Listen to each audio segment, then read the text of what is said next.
Ladies and gentlemen, welcome to the 457th weekend celebration of William Shakespeare's birthday and the Bardcast Players production of As You Like It. This performance is a benefit for the Actors Fund and Broadway Cares Equity Fights AIDS. If you are so inclined, please go to our website, www.thebardcastyoudick.com, where you will find links to those charities. Please be aware that there will be a 5-minute intermission.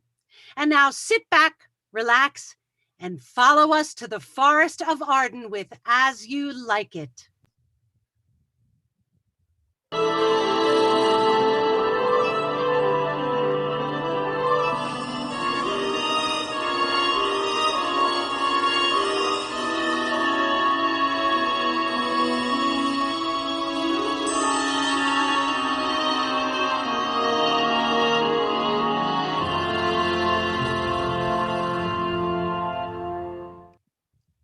As I remember, Adam, it was upon this fashion bequeathed me by will, but pour 1,000 crowns, and as thou sayest, charged my brother on his blessing to breed me well.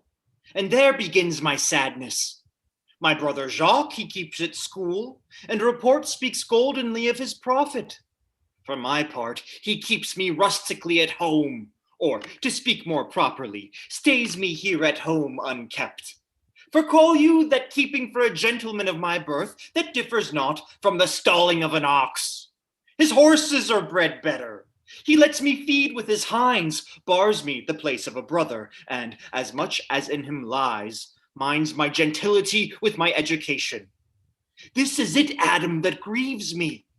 And the spirit of my father, which I think is within me, begins to mutiny against this servitude. I will no longer endure it, though yet I know no wise remedy how to avoid it. Yonder comes my master, your brother. Go apart, Adam, and thou shalt hear how he will shake me up.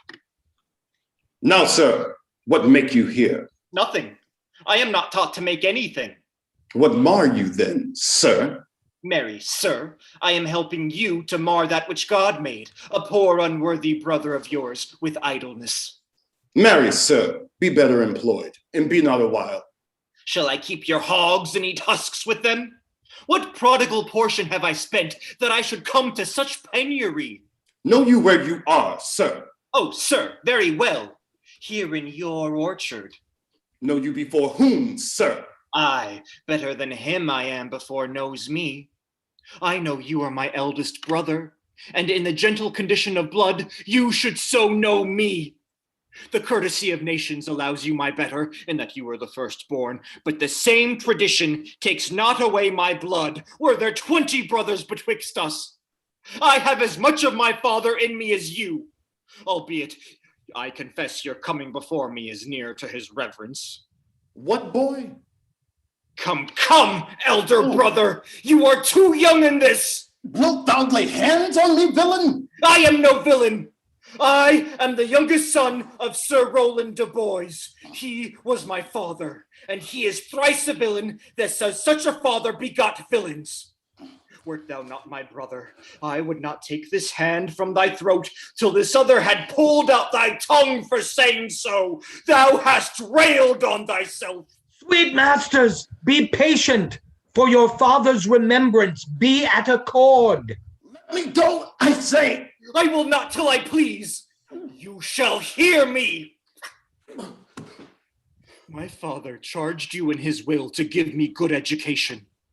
You have trained me like a peasant, obscuring and hiding from me all gentlemanlike qualities. The spirit of my father grows strong in me, and I will no longer endure it. Therefore, allow me such exercises as may become a gentleman, or give me the poor lottery my father left me by testament. With that I will go by my fortunes. And what wilt thou do? Beg when that is spent? Well, sir, get you in. I will not long be troubled with you. You shall have some part of your will. I pray you leave me. I will no further offend you than becomes me for my good. Get you with him, you old dog. Is old dog my reward? Most true, I have lost my teeth in your service. God be with my old master. he would not have spoke such a word. Is it even so? Begin you to grow upon me? I will physic your rankness, and yet give no 1,000 crowns neither. Hola, Dennis. Calls, your worship. Was not Charles, the Duke's wrestler, here to speak with me? So please you, he is here at the door and importunes access to you. Call him in. 'Twill be a good way, and tomorrow the wrestling is. Good morning, your worship. Good, Monsieur Charles. What's the new news at the new court? There's no news at the court, sir, but the old news. That is, the old duke is banished by his younger brother, the new duke, and 3 or 4 loving lords have put themselves into voluntary exile with him, whose lands and revenues enrich the new duke. Therefore, he gives them good leave to wander. Can you tell if Rosalind, the Duke's daughter, be banished with her father? Oh, no. For the duke's daughter, her cousin, so loves her, being ever from their cradles bred together, that she would have followed her exile or have died to stay behind her. She is at the court, and no less beloved of her uncle than his own daughter, and never 2 ladies loved as they do. Where will the old Duke live? They say he is already in the forest of Arden, and many a merry men with him, and there they live like the old Robin Hood of England. They say many young gentlemen flock to him every day, and fleet the time carelessly as they did in the golden world. What? You wrestle tomorrow before the new Duke? Marry, do I, sir, and I came to acquaint you with the matter. I am given, sir, secretly to understand that your younger brother Orlando hath a disposition to come in disguised against me to try a fall. Tomorrow, sir, I wrestle for my credit, and he that escapes me without some broken limb shall acquit him well. Your brother is but young and tender, and for your love, I would be loath to foil him, as I must for my own honor, if he come in.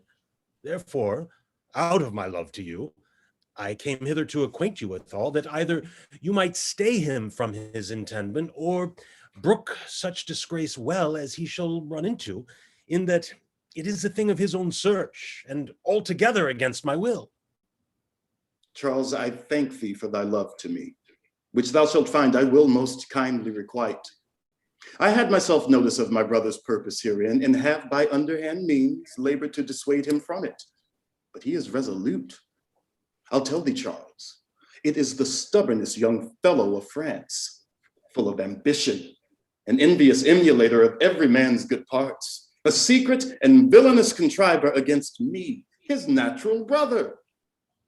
Therefore, use thy discretion. I had as lief thou didst break his neck as his finger.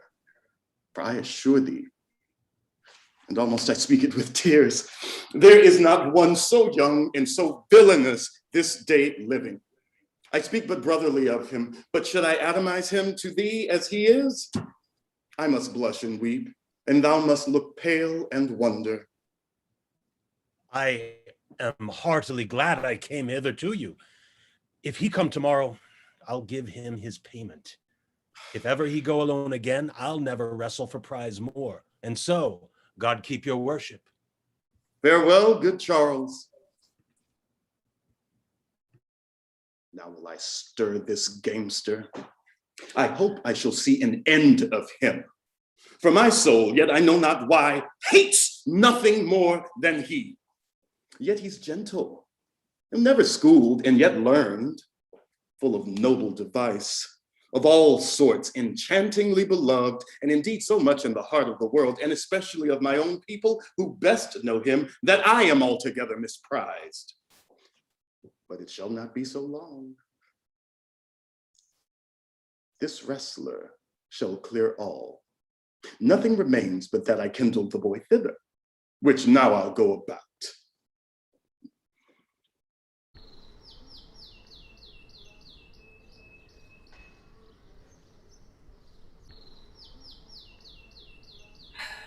I pray thee, Rosalind, sweet my coz, be merry.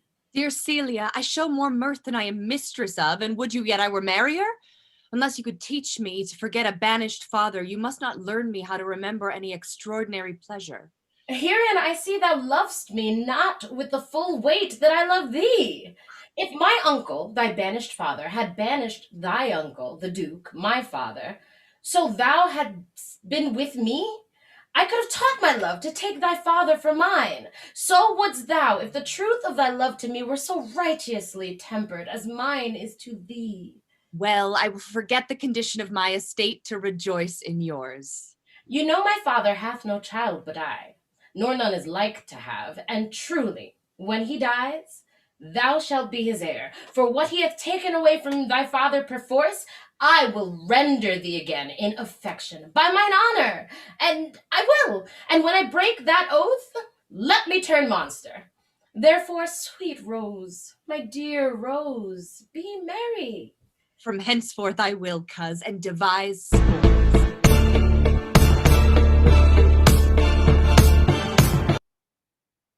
What think you of falling in love?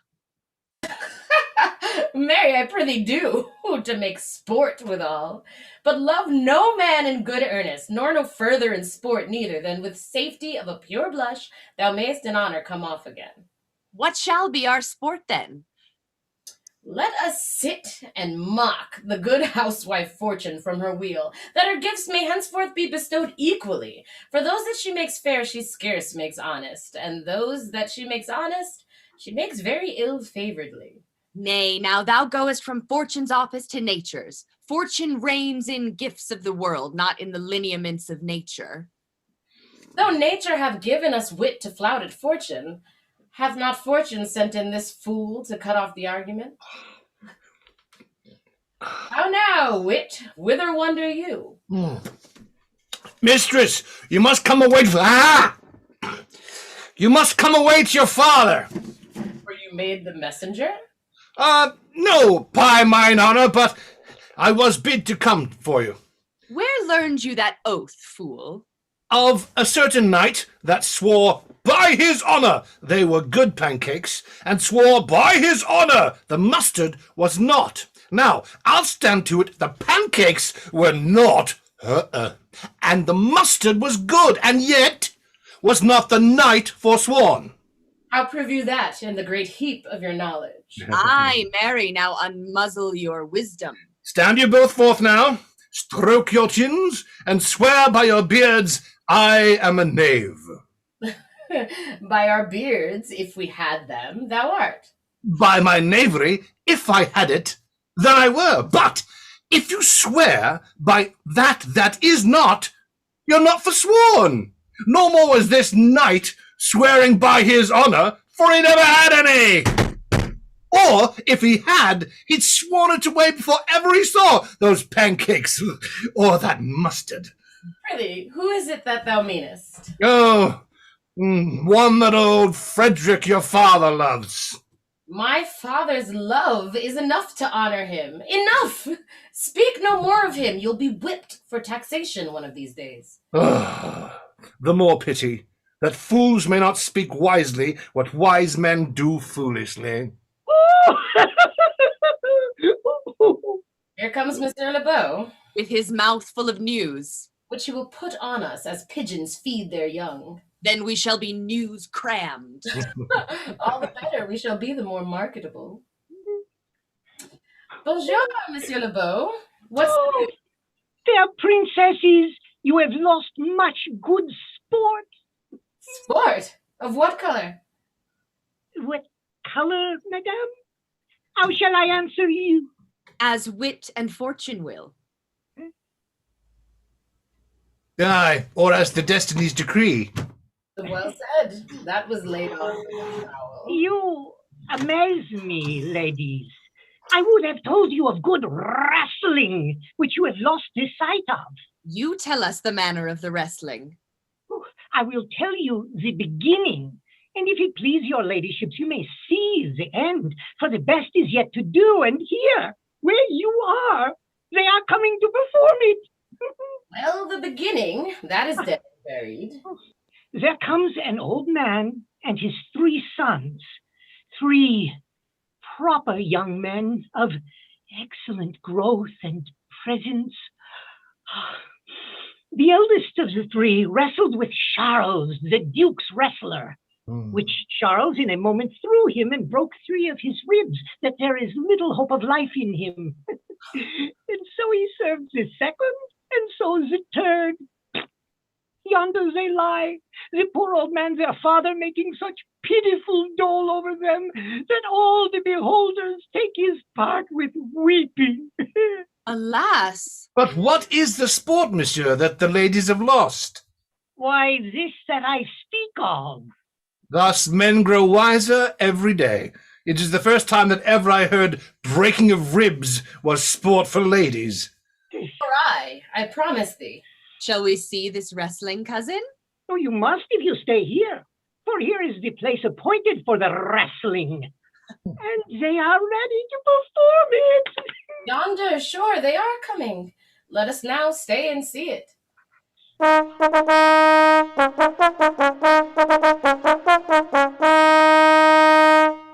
Come on, since the youth will not be entreated, his own peril on his forwardness.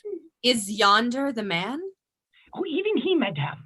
Alas, he is too young, yet he looks successfully. How now, daughter and cousin, are you crept hither to see the wrestling? Aye, my liege, so please you give us leave. You will take little delight in it, I can tell you. There's such odds in the man. In pity of the challenger's youth, I would fain dissuade him, but he will not be entreated. Speak to him, ladies. See if you can move him. Call him hither, good Monsieur Lebeau. Do so. I'll not be by. Monsieur le Challenger, the princess is called for you. I attend them with all respect and duty. Young man, have you challenged Charles the wrestler? No, fair princess. He is the general challenger. I come but in as others do, to try with him the strength of my youth. Young gentleman, your spirits are too bold for your years. You have seen cruel proof of this man's strength. We pray you, for your own sake, to embrace your own safety and give over this attempt. Do, young sir. Your reputation shall not therefore be misprized. We will make it our suit to the Duke that the wrestling might not go forward. I beseech you, punish me not with your hard thoughts, wherein I confess me much guilty to deny so fair and excellent ladies anything. But let your fair eyes and gentle wishes go with me to my trial. I shall do my friends no wrong, for I have none to lament me. The world no injury, for in it I have nothing. Only in the world I fill up a place which may be better supplied when I have made it empty. Little strength that I have, I would it were with you. And mine, to eke out hers. Fare you well. Pray heaven I be deceived in you. Your heart's desires be with you. Where is this young gallant that is so desirous to lie with his mother earth? Ready, sir, but his will hath in it a more modest working. You shall try, but one fall. No, I warrant your grace, you shall not entreat him to a second that have so mightily persuaded him from a first. And you mean to mock me after, you should not have mocked me before. But come your ways. Now Hercules be thy speed, young man. I would I were invisible to catch the strong fellow by the leg.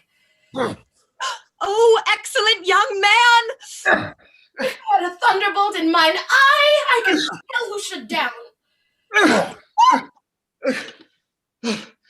No more, no more. Yes, I beseech your grace. I am not yet well breathed. How dost thou, Charles? Cannot speak, my lord. Bear him away. What is thy name, young man? Orlando, my liege, the youngest son of Sir Roland de Boys. I would thou hadst been son to some man else. The world esteemed thy father honorable, but I did find him still mine enemy. Thou shouldst have better pleased me with this deed, hadst thou descended from another house. But fare thee well, thou art a gallant youth. I would thou hadst told me of another father. Were I my father, cuz, would I do this? I am more proud to be Sir Roland's son, his youngest son, and would not change that calling to be adopted heir to Frederick. My father loved Sir Roland as his soul, and all the world was of my father's mind. Had I before known this young man, his son, I should have given him tears unto entreaties ere he should thus have ventured. Gentle cousin, let us go thank him and encourage him. My father's rough and envious disposition sticks me at heart. Sir, you have well deserved. If you do but keep your promises in love, but justly, as you have exceeded all promise, your mistress shall be happy. Gentlemen, wear this for me.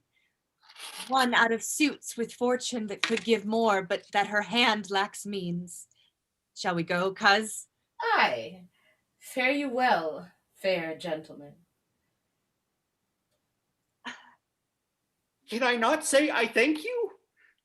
My better parts are all thrown down, and that which here stands up is but a Quinton, a mere lifeless block. He calls us back. My pride fell with my fortunes. I'll ask him what he would. Did you call, sir? Sir, you have wrestled well and o'erthrown more than your enemies. Will you go, cuz? Have with you. Fare you well. What passion hangs these weights upon my tongue? I cannot speak to her, yet she urged conference. Oh, poor Orlando, thou art overthrown.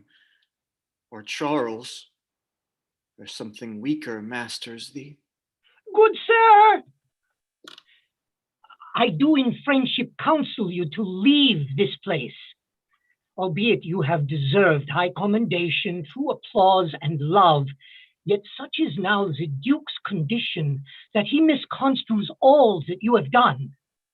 The Duke is humorous. What he is indeed more suits you to conceive than I to speak of. I thank you, sir, and pray you tell me this, which of the two was daughter of the Duke that was here at the wrestling? Neither is daughter if we judge by manners, but yet indeed the lesser is his daughter. The other is daughter to the banished Duke, and here detained by her usurping uncle to keep his daughter company, whose loves are dearer than the natural bond of sisters. But I can tell you that of late, this Duke hath ta'en displeasure against his gentle niece, grounded upon no other argument but that the people praise her for her virtues and pity her for her good father's sake. And on my life, his malice against the lady will suddenly break forth. Sir, fare you well. Hereafter, in a better world than this, I shall desire more love and knowledge of you. I rest much bounden to you. Fare you well.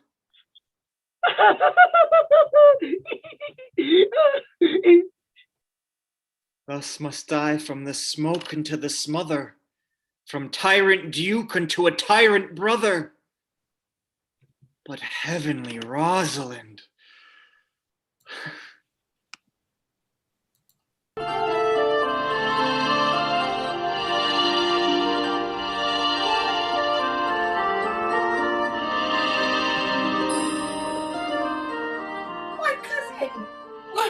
Rosalind, Cupid of mercy, not a word.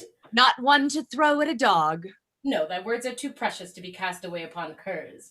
Throw some of them at me. Come, lame me with reasons. Then there were two cousins laid up, when the one should be lamed with reasons and the other mad without any. But is all this for your father? No, some of it is for my child's father. Oh, how full of briars is this working day world. They are but burrs, cousin, thrown upon thee in holiday foolery. If we walk not in the trodden paths, our very petticoats will catch them. I could shake them off my coat. These burrs are in my heart. Come, come, wrestle with thy affections. Oh, they take the part of a better wrestler than myself. Oh, a good wish upon you. But let us talk in good earnest. Is it possible? on such a sudden you should fall into so strong a liking with old Sir Roland's youngest son? The Duke, my father, loved his father dearly. Doth it therefore ensue that you should love his son dearly? By this kind of chase I should hate him, for my father hated his father dearly. Yet I hate not Orlando. No, Faith, hate him not for my sake. Why should I not? Doth he not deserve well? Let me love him for that, and do you love him because I do. Look, here comes the Duke. With his eyes full of anger. Mistress, dispatch you with your safest haste and get you from our court. Me, uncle. You, cousin! Within these 10 days, if thou wast to be found so near our public court as 20 miles, thou diest for it. I do beseech your grace, let me the knowledge of my fault bear with me. If with myself I hold intelligence or have acquaintances with mine own desires, if that I do not dream or be not frantic, as I trust I am not, then, dear uncle, never so much as in a thought unborn did I offend your highness. Thus do all traitors. Let it suffice thee that I trust thee not. Yet your mistrust cannot make me a traitor. Tell me whereon the likelihood depends. Thou art thy father's daughter! There's enough. So was I when your highness took his dukedom. So was I when your highness banished him. Treason is not inherited, my lord, or if we did derive it from our friends, what's that to me? My father was no traitor. Then, good my liege, mistake me not so much to think my poverty is treacherous. Dear sovereign, hear me speak. Ah, Celia, we stayed her here for your sake. Else had she ranged along with her father. I did not then entreat to have her stay. It was your pleasure and your own remorse. I was too young that time to value her. But now I know her. If she be a traitor, why so am I. We still have slept together, rose at an instant, learned, played, eat together, and wheresoever we went, like Juno's swans, still we went coupled and inseparable. She is too subtle for thee. And her smoothness, her very silence, and her patience speak to the people, and they pity her. Thou art a fool. She robs thee of thy name, and thou wilt show more bright and seem more virtuous when she is gone. Then open not thy lips. Firm and irrevocable is my doom, which I have passed upon her. She is banished. Pronounce that sentence then on me, my liege. I cannot live out of her company. You are a fool. You, niece, provide yourself. If you outstay the time, upon mine honor, and in the greatness of my word, you die. Oh, my poor Rosalind, whither wilt thou go? Wilt thou change fathers? I will give thee mine. I charge thee, be not thou more grieved than I am. I have more cause. Thou hast not, cousin. Prithee be cheerful. Knowest thou not, the Duke hath banished me, his daughter? That he hath not. No, hath not. Rosalind lacks then the love which teacheth thee that thou and I am one. Shall we be sundered? Shall we part, sweet girl? No. Let my father seek another heir. Therefore devise with me how we may fly, whither to go, and what to bear with us. And do not seek to take your change upon you, to bear your griefs yourself and leave me out. For by this heaven, now at our sorrows pale, say what thou canst, I'll go along with thee. Why, whither shall we go? To seek my uncle in the forest of Arden. Alas, what danger will it be to us, maids as we are, to travel forth so far? Beauty provoketh thieves sooner than gold. I'll put myself in poor and mean attire, and with a kind of umber smirch my face. The like do you, so shall we pass along and never stir assailants. Were it not better, because that I am more than common tall, that I did suit me all points like a man? What shall I call thee when thou art a man? I'll have no worse a name than Jove's own page, and therefore look you call me Ganymede. But what will you be called? Something that hath a reference to my state. No longer Celia, but Aliena. Oh, but cousin, what if we essayed to steal the clownish fool out of your father's court? Would he not be a comfort to our travel? He'll go along o'er the whole wide world with me. Leave me alone to woo him. Let's away, and get our jewels and our wealth together, devise the fittest time and safest way to hide us from pursuit that will be made after my flight. Now go we in content, to liberty and not to banishment.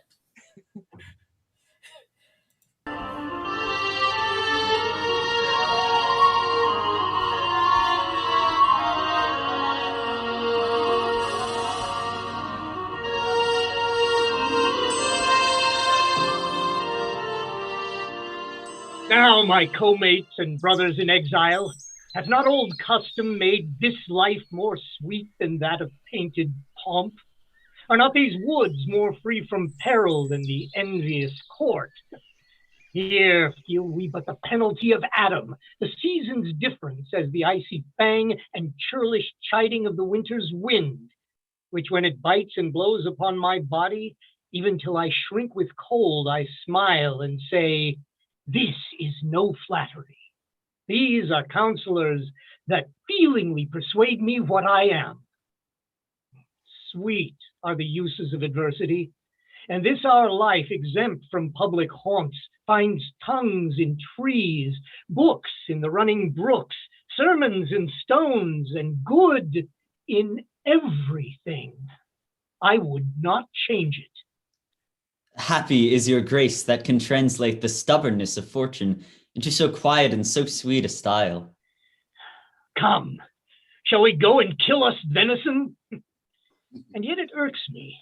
The poor dappled fools, being native burghers of this desert city, should in their own confines with forked heads have their round haunches gored. Indeed, my lord, the melancholy Jaques grieves at that. And in that kind swears you do more usurp than doth your brother that hath banished you. Oh, today my lord of Amiens and myself did steal behind him as he lay along under an oak whose antique root peeps out upon the brook that brawls along this wood, to the which place a poor sequestered stag, from the hunter's aim had ta'en a hurt, did come to languish.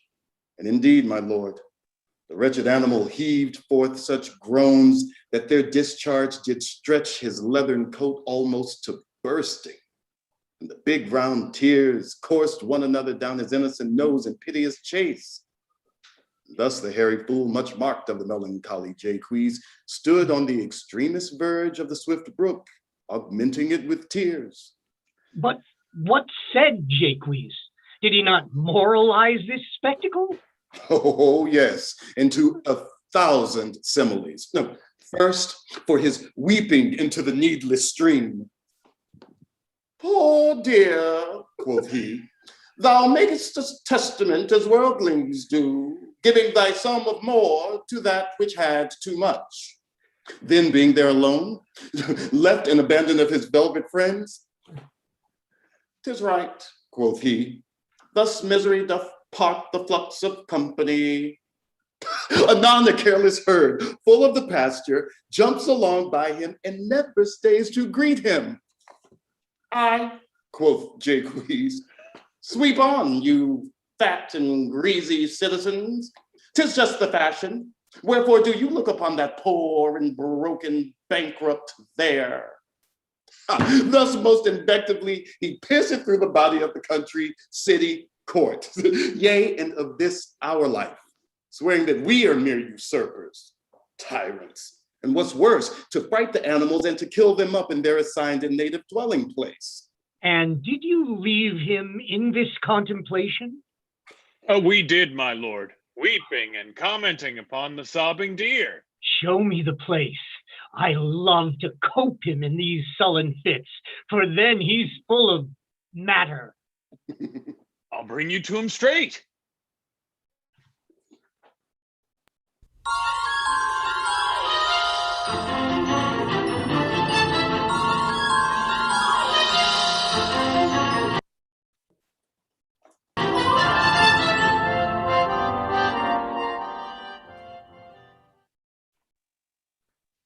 Can it be possible that no man saw them?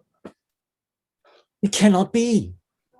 Some villains of my court are of consent and sufferance in this.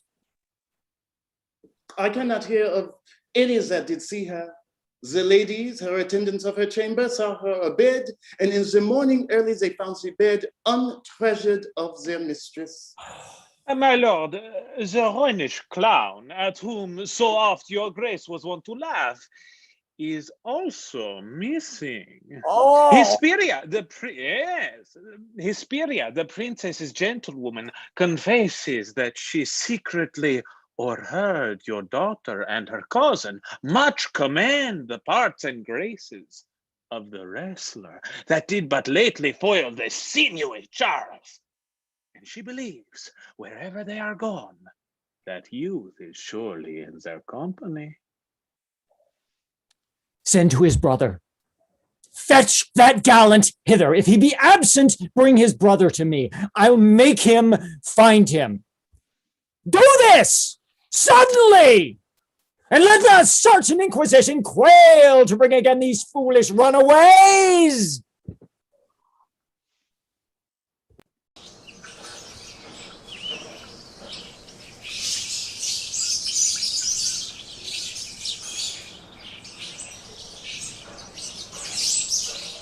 Who's there? What? Oh, my young master!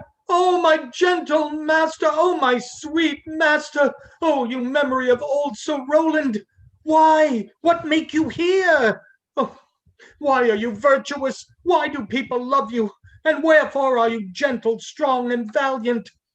Why would you be so fond to overcome the bonny pricer of the humorous duke? Your praises come too swiftly home before you. Know you not, master, to some kind of men, their graces serve them but as enemies? No more do yours. Your virtues, gentle master, are sanctified and holy traitors to you. Oh, what a world is this, when what is comely envenoms him that bears it. Why, what's the matter? Oh, unhappy youth, come not within these doors. Within this roof, the enemy of all your graces lives. Your brother, no brother, yet the son, yet not the son. I will not call him son. Of him I was about to call his father. Hath heard your praises, and this night he means to burn the lodging where you used to lie, and you within it. If he fail of that, he will have other means to cut you off. I overheard him and his practices. This is no place. This house is but a butchery. Abhor it, fear it, do not enter it. Why, whither, Adam, wouldst thou have me go? No matter whither, so you not come here. What? Wouldst thou have me go and beg my food? Or with a base and boisterous sword enforce a thievish living on the common road? I rather will subject me to the malice of a diverted blood and bloody brother. Do not so, no. I have 500 crowns. The thrifty hire I saved under your father, which I did store to be my foster nurse, when service and should in my old limbs lie lame, and unregarded age in corners thrown. Take that, and let me be your servant. Although I look old, yet I am strong and lusty. For in my youth I never did apply hot and rebellious liquors in my blood, nor did not with unbashful forehead woo the means of weakness and debility. Therefore my age is as a lusty winter, frosty but kindly. Let me go with you. I'll do the service of a younger man in all your business and necessities. Oh, good old man, how well in thee appears the constant service of the antique world, when service sweat for duty, not for meed. Thou art not for the fashion of these times, where none will sweat but for promotion, and having that, do choke their service up even with the having. It is not so with thee. But come thy ways, we'll go along together, and ere we have thy youthful wages spent, we'll light upon some settled low content. Master, go on, and I will follow thee to the last gasp with truth and loyalty. From 17 years till now, almost 80 here lived I, but now live here no more. At 17 years many their fortune seek, but at 80, 'tis too late a week. Yet fortune cannot recompense me better than to die well, and not my master's debtor.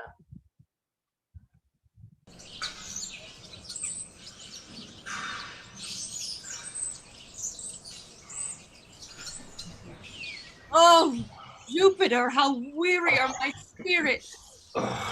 I care not for my spirits if my legs were not weary. I could find it in my heart to disgrace my man's apparel and to cry like a woman, but I must comfort the weaker vessel, as doublet and hose ought to show itself courageous to petticoat. Therefore, courage, good Aliena. I pray you bear with me. I cannot go no further. For my part, I'd rather bear with you than bear you. Yet I should bear no cross if I did bear you, for I think you have no money in your purse. Well, this is the forest of Arden. Aye.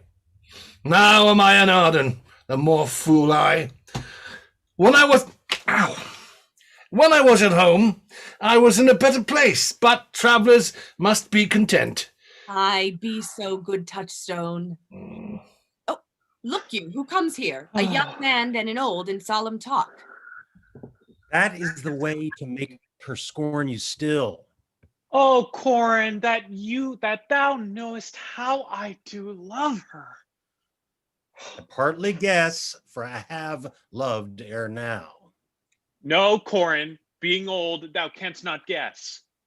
Though in thy youth thou wast as true a lover as e'er sighed upon a midnight pillow. But if thy love were ever like to mine, as sure I think did never man love so, how many actions most ridiculous hast thou been drawn to by thy fantasy?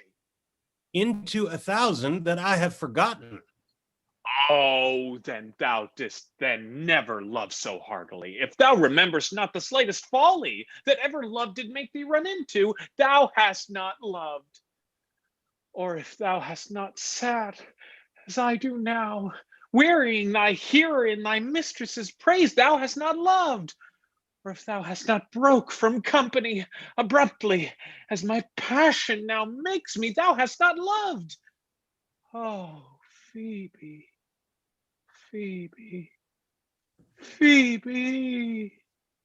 Jove, this shepherd's passion is much upon my fashion. And mine, but it grows something stale with me. I pray you, one of you question yon man if he for gold will give us any food. I faint almost to death. Hola, you clown! Peace, fool, he's not thy kinsman. Who calls? Your betters, sir. Else are they very wretched. Peace, I say. Good even to you, friend. And to you, gentle sir, and to you all. I prithee, shepherd, if that love or gold can in this desert place buy entertainment, bring us where we may rest ourselves and feed.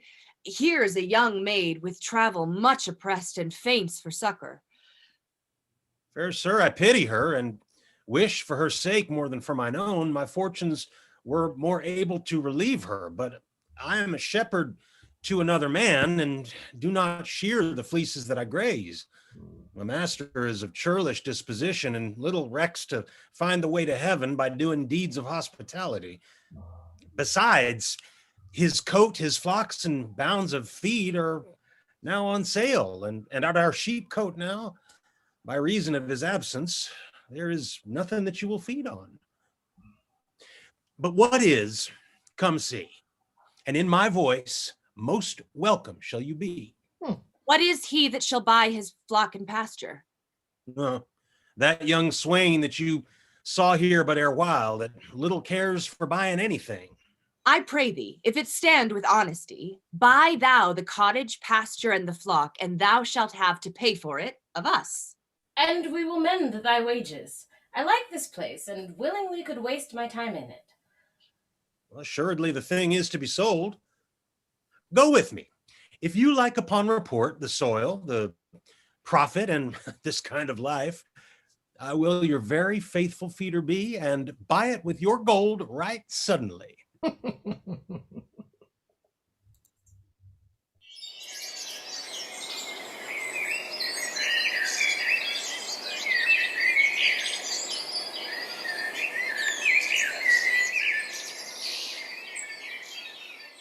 Under the greenwood tree, who loves to lie with me and turn his merry note unto the sweet bird's throat. Come hither, come hither, come hither. Here shall he see no enemy but winter and rough weather. More, I prithee, more. It will make you melancholy, Monsieur Jacques. Oh, I thank it. More, I prithee, more. I can suck melancholy out of a song as a weasel sucks eggs. More, I prithee, more. My voice is ragged. I know I cannot please you.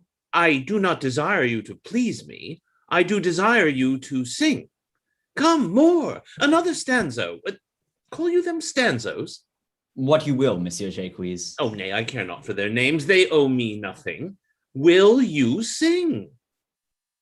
More at your request than to please myself. Well, then, if ever I thank any man, I'll thank you. Come, sing, and you that will not, hold your tongues.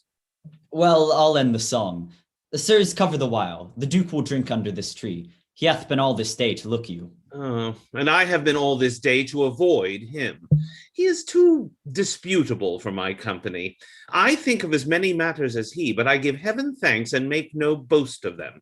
Come, warble, come.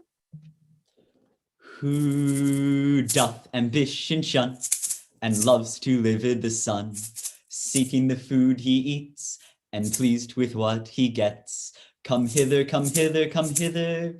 Here shall he see no enemy but winter and rough weather. I'll give you a verse to this note that I made yesterday in despite of my invention. And I'll sing it. Thus it goes.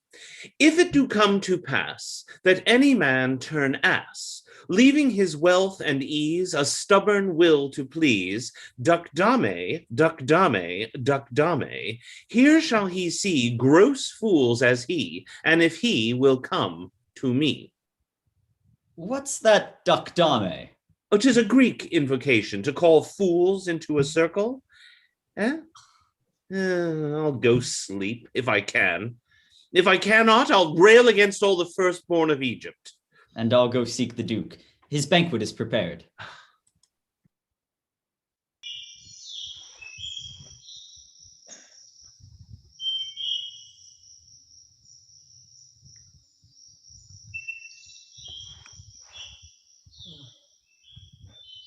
Dear master, I can go no further. Oh, I die for food. Here lie I down and measure out my grave. Farewell, kind master. Why, how now, Adam? No greater heart in thee? Live a little, comfort a little, cheer thyself a little. If this uncouth forest yield anything savage, I will either be food for it or bring it for food to thee. Thy conceit is nearer death than thy powers. For my sake be comfortable. Hold death a while at the arm's end. I will here be with thee presently, and if I bring thee not something to eat, I will give thee leave to die. But if thou diest before I come, thou art a mocker of my labor. Well said. Thou lookest cheerly, and I'll be with thee quickly. Yet thou liest in the bleak air. Come, I will bear thee to some shelter, and thou shalt not die for lack of a dinner, if there live anything in this desert. Cheerly, good Adam.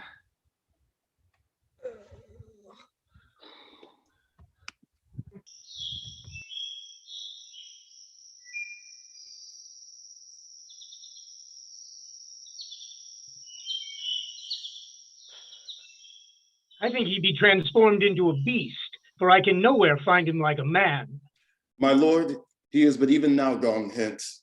Here was he merry, hearing of a song. If he, compact of jars, grow musical, we shall have shortly discord in the spheres. Go seek him. Tell him I would speak with him. He saves my labor by his own approach. Why, how now, monsieur? What a life is this that your poor friends must woo your company? Look you merrily? A fool! A fool! I met a fool in the forest!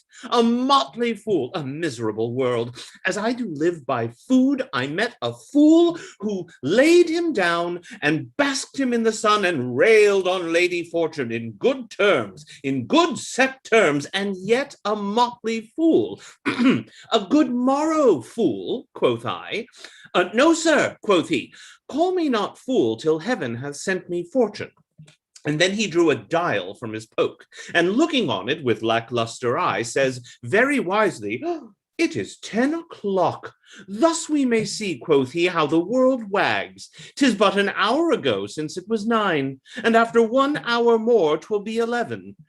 And so from hour to hour we ripe, and then from hour to hour we rot, and thereby hangs a tale. When I did hear the motley fool thus moral on the time, my lungs began to crow like chanticleer, that fools should be so deep contemplative, and I did laugh sans intermission an hour by his dial. Oh, noble fool, a worthy fool, motley's the only wear. What fool is this? Oh, worthy fool, one that hath been a courtier, he says. If ladies be but young and fair, they have the gift to know it. And in his brain, which is as dry as the remainder biscuit after a voyage, he hath strange places crammed with observation, the which he vents in mangled form. Oh, that I were a fool! I am ambitious for a motley coat. Thou shalt have one. It is my only suit, provided that you weed your better judgments of all opinions that grows rank in them, that I am wise. I must have liberty withal, as large a charter as the wind, to speak my mind, for so fools have. Invest me in my motley, Give me leave to speak my mind, and I will through and through cleanse the foul body of the infected world, if they will patiently receive my medicine. Fie on thee, I can tell what thou wouldst do. What for a counter would I do but good? Most mischievous foul sin in chiding sin.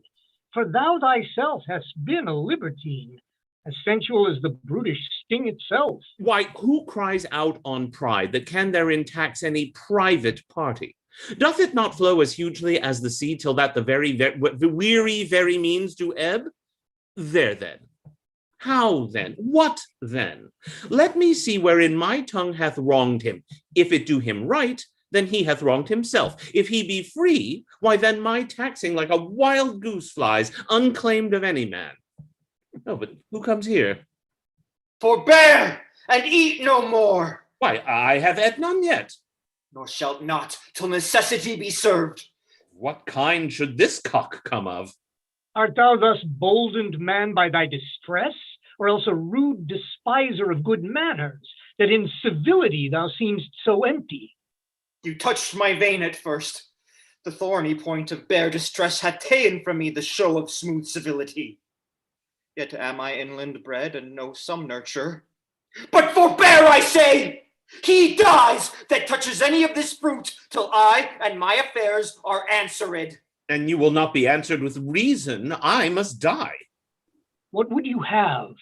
Your gentleness shall force more than your force move us to gentleness. I almost died for food, and let me have it. Sit down and feed, and welcome to our table. Speak you so gently? Pardon me, I pray you. I thought that all things had been savage here, and therefore put I on the countenance of stern commandment. But whate'er you are that in this desert inaccessible, under the shade of melancholy boughs, lose and neglect the creeping hours of time, if ever you have looked on better days, if ever been where bells have knolled to church, if ever sat at any good man's feast, if ever from your eyelids wiped a tear, and know what 'tis to pity and be pitied, let gentleness my strong enforcement be, in the which hope I blush and hide my sword.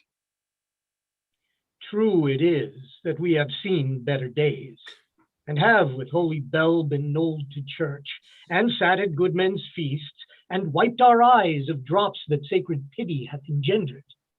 And therefore sit you down in gentleness, and take upon command what help we have that to your wanting may be ministered.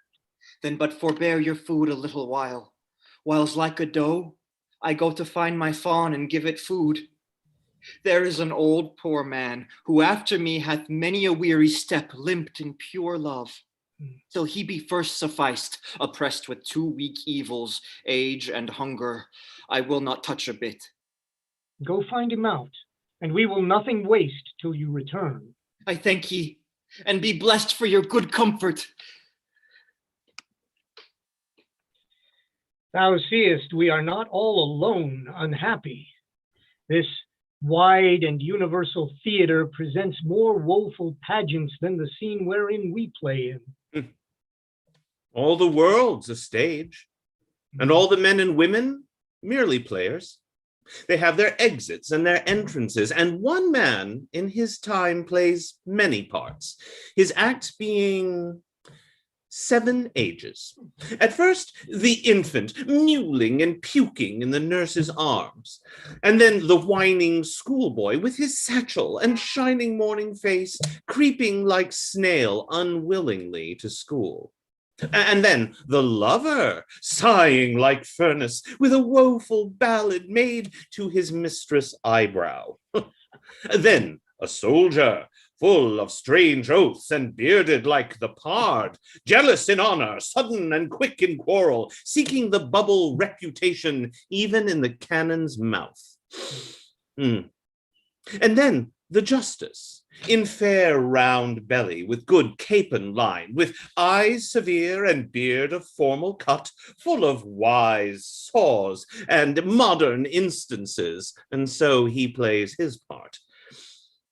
The 6th age shifts into the lean and slippered pantaloon, with spectacles on nose and pouch on side, his youthful hose well saved a world too wide for his shrunk shank, and his big manly voice turning again toward childish treble, pipes and whistles in his sound.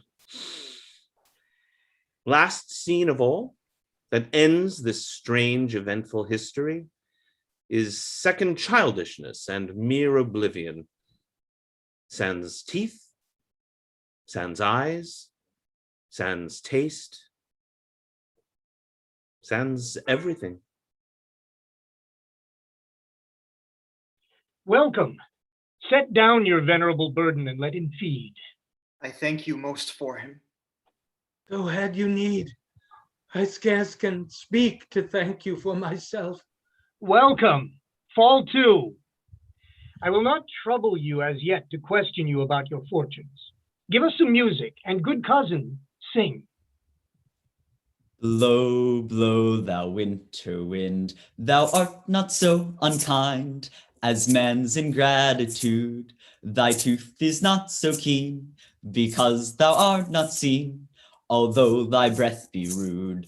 Hi-ho, sing hi-ho, unto the green holly. Most friendship is feigning, most love ain't mere folly. Then hi-ho the holly, this life is most jolly.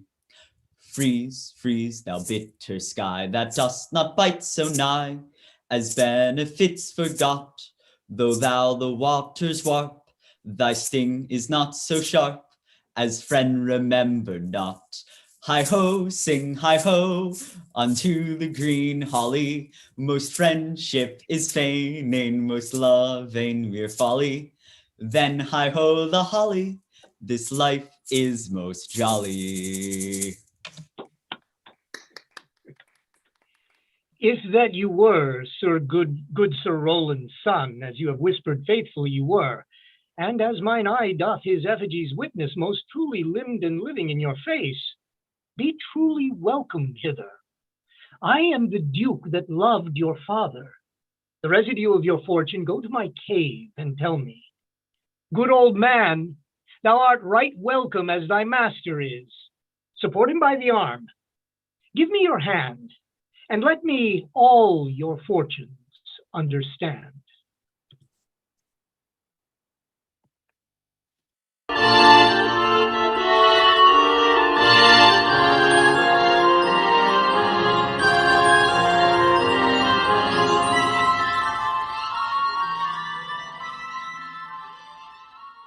not see him since?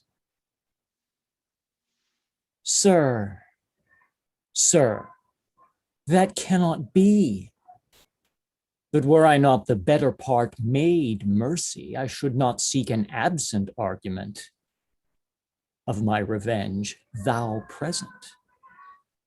But look to it. Find out thy brother, wheresoe'er he is. Seek him with candle. Bring him, dead or living, within this 12-month, or turn thou no more to seek a living in our territory. Thy lands and all things that thou dost call thine worth seizure, do we seize unto our hands till thou canst quit thee by thy brother's mouth of what we think against thee. Oh, that your highness knew my heart in this. I never loved my brother in my life. Poor villain thou! Well, push him out of doors and let my officers of such a nature make an extent upon his house and lands. Do this expediently and turn him going.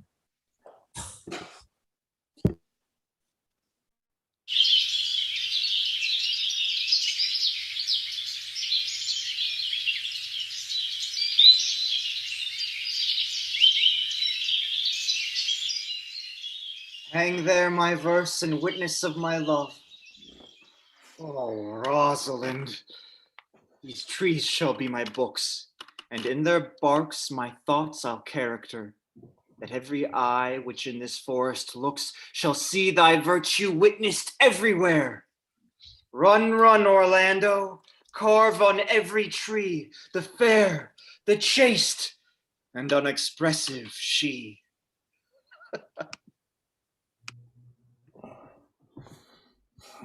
And how like you this shepherd's life, Master Touchstone? Truly, shepherd, in respect of itself, it is a good life. But in respect that it is a shepherd's life, it is not.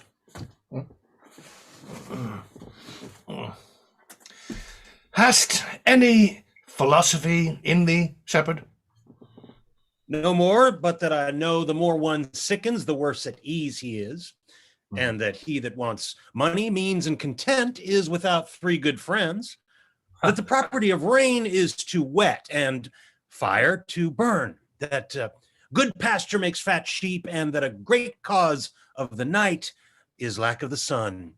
That he that hath learned no wit by nature nor art may complain of good breeding, or comes of very dull kindred. Such a one is a natural philosopher. Wast ever in court, shepherd? No, truly. Oh, then thou art damned. Nay, I hope. Truly, thou art damned, like an ill-roasted egg, all on one side.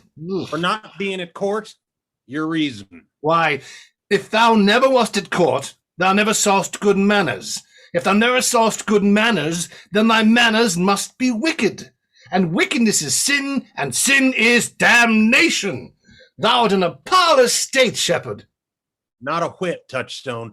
Those that are good manners at the court are as ridiculous in the country as the behavior of the country is most mockable at the court. You salute not at the court, but you kiss your hands. That courtesy would be uncleanly if courtiers were shepherds. Instance. Briefly, come, instance. Why, we are still handling our ewes and their fells, or greasy. Why, do not your courtiers' hands sweat? And is not the grease of a mutton as wholesome as the sweat of a man? Shallow. A better instance, I say, come. Besides, our hands are hard. Your lips will feel them the sooner. Shallow again. A more sounder instance, come. You have too courtly a wit for me. Rest! Wilt thou rest, damned? God help thee, shallow man. God make incision in thee, thou art raw. Here comes young Master Ganymede, my new mistress's brother. From east to west end, no jewel is like Rosalind. Her worth, being mounted on the wind, through all the world bears Rosalind. All the pictures fairest lined are but black to Rosalind. Let no fair be kept in mind, but the fair of Rosalind. Oh, I'll rhyme you so 8 years together, dinners and suppers and sleeping hours accepted. It is the right butterwoman's rank to market. Oh, a fool. Oh, for a taste. If a heart do lack a hind, let him seek out Rosaline. If the cat will after kind, so be sure will Rosaline. Winter garments must be lined, so must slender Rosaline. They that reap must sheaf and bind, then to cart with Rosaline. Sweetest nut hath sourest rind, such a nut is Rosaline. He that sweetest rose will find, must find love's prick with Rosaline. This is the very false gallop of verses. Why do you infect yourself with them? Peace, you dull fool. I found them on a tree. Truly, the tree yields bad fruit. Oh, peace. Here comes my sister reading. Stand aside. Shepherd, go off a little. Go with him, sirrah. Why, I shall make an honourable retreat. Come, shepherd, let us make an honourable retreat.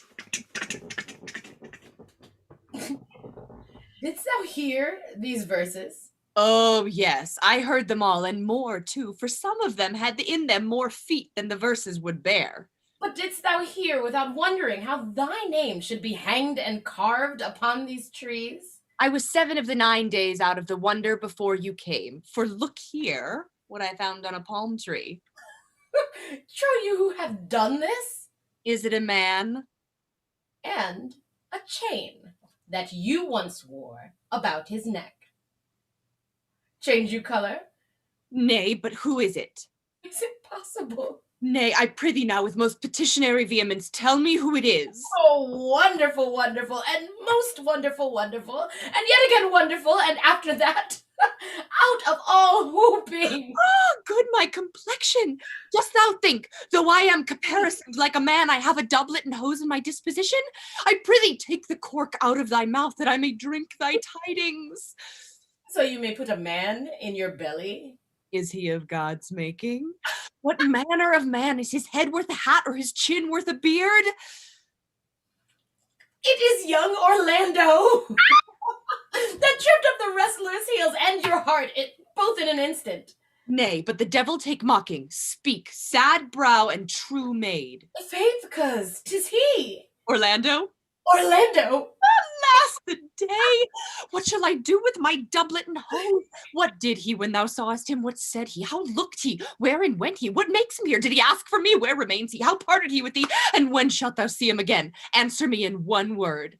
You must borrow me Gargantua's mouth first. 'Tis a word too great for any mouth of this age's size. But doth he know that I am in this forest and in man's apparel? Looks he as freshly as he did the day he wrestled? I found him under a tree, like a dropped acorn.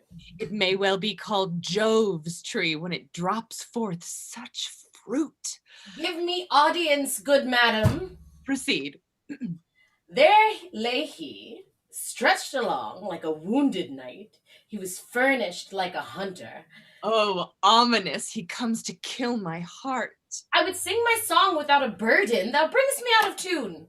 Do you not know I am a woman? When I think I must speak. Oh, sweet, say on. You bring me out. Soft, comes he not here? 'Tis he. Slink by and note him. I thank you for your company, but good faith, I had as lief been by myself alone. And so had I. But yet for fashion's sake, I thank you too for your society. Oh, God be with you. Let's meet as little as we can. I do desire we may be better strangers. I pray you, mar no more trees with writing love songs in their barks. I pray you, mar no more of my verses with reading them ill-favoredly. Rosalind is your love's name? Yes, just. I do not like her name. There was no thought of pleasing you when she was christened. What stature is she of? Just as high as my heart. Ooh, you have a nimble wit. I think 'twas made of Atalanta's heels. Will you sit down with me, and we two will rail against our mistress, the world, and all our misery. The worst fault you have is to be in love. 'Tis a fault I will not change for your best virtue. I am weary of you. By my troth, I was seeking for a fool when I found you. He is drowned in the brook. Look but in, and you shall see him. There shall I see mine own figure. Which I take to be either a fool or a cipher. I'll tarry no longer with you. Farewell, good Signor Love. I am glad of your departure. Adieu, good Monsieur Melancholy. I will speak to him like a saucy lackey, and under that habit play the knave with him. Do you hear, Forester? Very well. What would you? I pray you, what is to clock? You should ask me what time of day. There's no clock in the forest. Then there is no true lover in the forest, else sighing every minute and groaning every hour would detect the lazy foot of time as well as a clock. And why not the swift foot of time? Had not that been as proper? By no means, sir. Time travels in divers paces with divers persons. I'll tell you who time ambles withal, who time trots withal, who time gallops withal, and who he stands still withal. I prithee, who doth he trot withal? Marry, he trots hard with a young maid between the contract of her marriage and the day it is solemnized. If the interim be but a senate, time's pace is so hard that it seems the length of 7 years. Who ambles time withal? With a priest that lacks Latin, and a rich man that hath not the gout. For the one sleeps easily because he cannot study, and the other lives merrily because he feels no pain. These time ambles withal. Who doth he gallop withal? With a thief to the gallows. For though he go as softly as foot can fall, he thinks himself too soon there. Who stays it still withal? With lawyers in the vacation. For they sleep between term, and then they perceive not how time moves. Where dwell you, pretty youth? With this shepherdess, my sister, here in the skirts of the forest, like fringe upon a petticoat. Are you native of this place? As the coney that you see dwell where she is kindled. Your accent is something finer than you could purchase in so removed a dwelling. I have been told so of many, but indeed, an old religious uncle of mine taught me to speak it, who was in his youth an inland man, one that knew courtship too well, for there he fell in love. I have heard him read many lectures against it, and I thank God I am not a woman, to be touched with so many giddy offences as he hath generally taxed their whole sex withal. Can you remember any of the principal evils that he laid to the charge of women? There were none principal. They were all like one another as halfpence are, every one fault seeming monstrous till his fellow fault came to match it. I prithee, recount some of them. No, I will not cast away my physic, but on those that are sick. There is a man, haunts the forest, that abuses our young plants with carving Rosalind on their barks, hangs odes upon hawthorns and elegies on brambles, all forsooth deifying the name of Rosalind. If I could meet that fancy monger, I would give him some good counsel, for he seems to have the quotidian of love upon him. I am he that is so love-shaked! I pray you, tell me your remedy. There is none of my uncle's marks upon you. He taught me how to know a man in love, in which cage of rushes I am sure you are not prisoner. What were his marks? A lean cheek, which you have not, a blue eye and sunken, which you have not, an unquestionable spirit, which you have not, a beard neglected, which you have not, but I pardon you for that, for simply your having in beard is a younger brother's revenue. Then your hose should be ungartered, your bonnet unbanded, your sleeve unbuttoned, your shoe untied, and everything about you demonstrating a careless desolation. But you are no such man. You are rather point device in your accoutrements as loving yourself than seeming the lover of any other. Fair youth, I would I could make thee believe I love. Me believe it? You may as soon as make her that you love believe it, which I warrant she is apter to do than to confess she does. But in good sooth, are you he that hangs the verses on the trees wherein Rosalind is so admired? I swear to thee, youth, by the white hand of Rosalind, I am that he. That unfortunate he. But are you so much in love as your rhymes speak? Neither rhyme nor reason can express how much. Love is merely a madness, and I tell you, deserves as well a dark house and a whip as madmen do. Yet, I profess curing it by counsel. Did you ever cure any so? Yes, one, and in this manner. He was set to imagine me his love, his mistress, and I set him every day to woo me, at the which time would I, being but a moonish youth, grieve, be effeminate, changeable, longing and liking, proud, fantastical, apish, shallow, inconstant, full of tears, full of smiles, for every passion something, and for no passion truly anything, as boys and women are for the most part cattle of this color, would now like him, now loathe him, then entertain him, then forswear him, now weep for him, then spit at him, that I drave my suitor from his mad humor of love to a living humor of madness, which was to forswear the full stream of the world and to live in a nook merely monastic. And thus I cured him. And this way will I take upon me to wash your liver as clean as a sound sheep's heart, that there shall be not one spot of love in it. I would not be cured, youth. I would cure you, if you would but call me Rosalind and come every day to my cote and woo me. Now, by the faith of my love, I will. Tell me where it is. Go with me to it, and I'll show it you. And by the way, you shall tell me where in the forest you live. Will you go? With all my heart, good youth. Nay, you must call me Rosalind. Come, sister, will you go?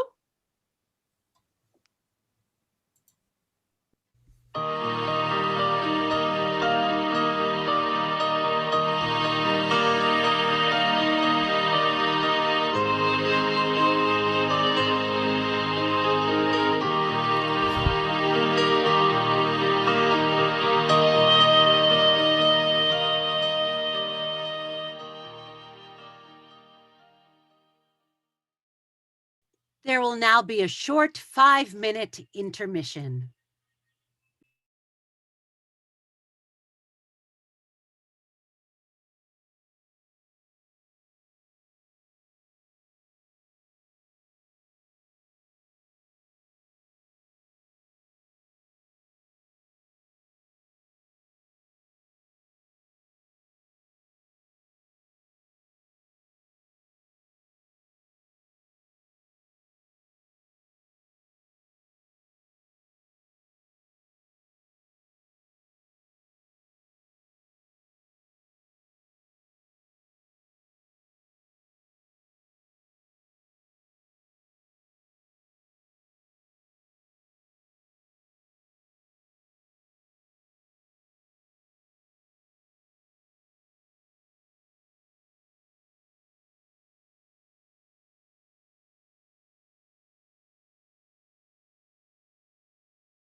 apace, good Audrey.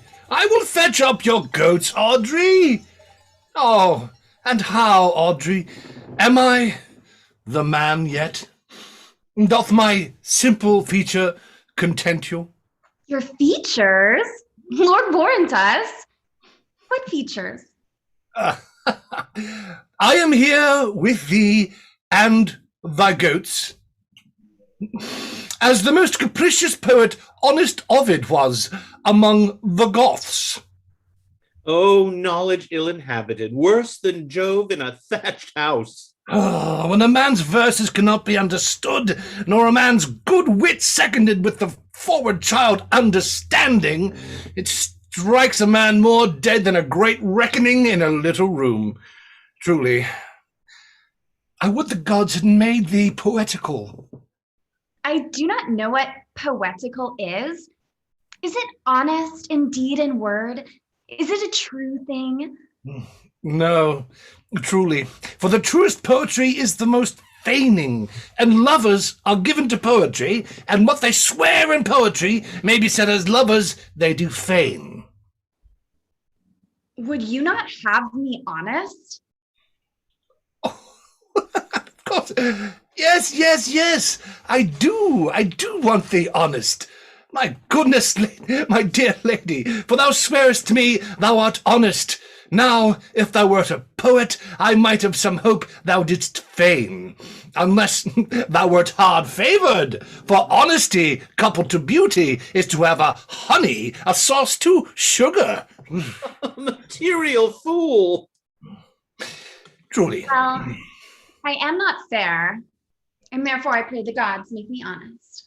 Truly, and to cast away honesty upon a foul slut were to put good meat into an unclean dish. I am not a slut, though I thank the gods I am foul. Well, praise be to God for thy foulness. Sluttishness may come hereafter. But, be it as it may be, I will marry thee, and to that end I have been with Sir Oliver Martext, the vicar of the next village, who hath promised to meet me in this place of the forest and to couple us. I would fain see this meeting. Well, the gods give us joy. Amen. May, if he were of a fearful heart, stagger in this attempt. Courage. Here comes Sir Oliver. Sir Oliver Martext, you are well met. Will you dispatch us here under this tree, or shall we go with you to your chapel? Why, is there none here to give the woman? I will not take her on gift of any man. Well, truly, she must be given, or else the marriage is not lawful. Proceed, I'll give her. Good master, what you call it? How do you do, sir? You are very well met. God yield you for your last company.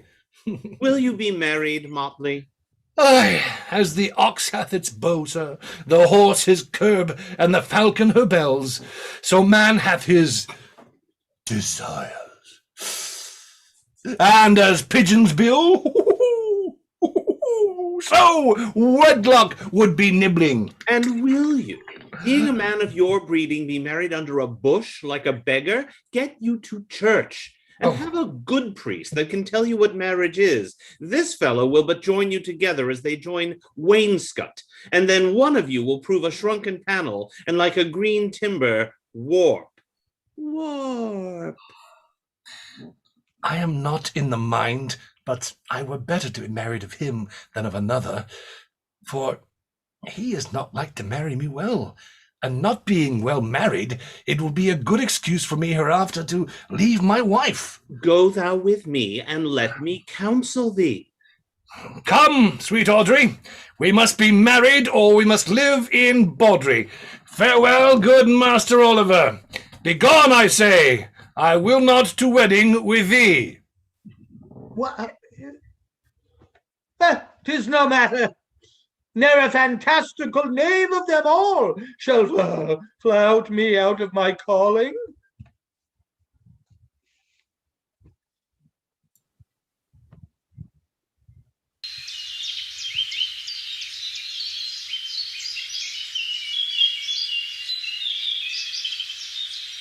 Never talk to me. I will weep.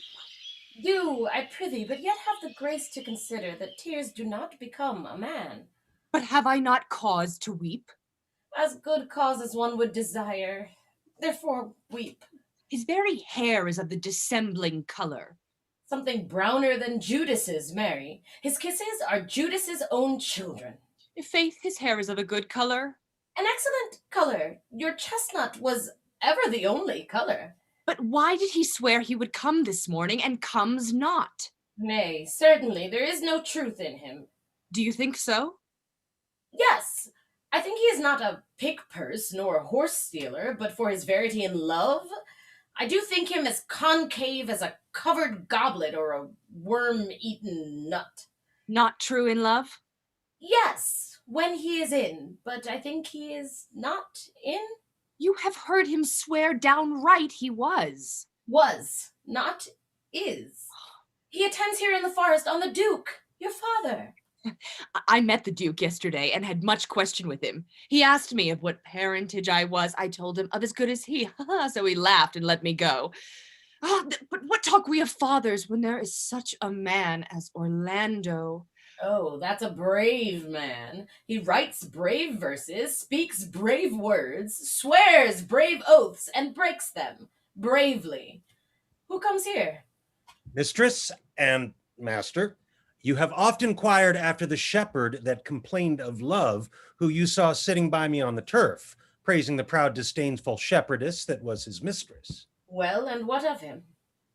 If you will see a pageant truly played between the pale complexion of true love and the red glow of scorn and proud disdain, go hence a little, and I shall conduct you, if you will mark it. Oh, come, let us remove. The sight of lovers feedeth those in love. Bring us to this sight, and you shall say, I'll prove a busy actor in their play.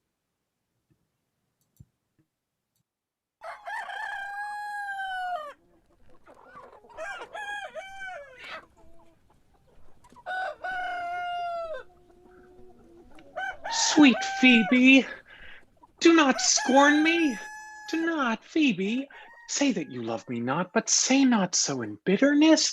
The common executioner, whose heart the accustomed sight of death makes hard, falls not the axe upon the humbled neck, but first begs pardon.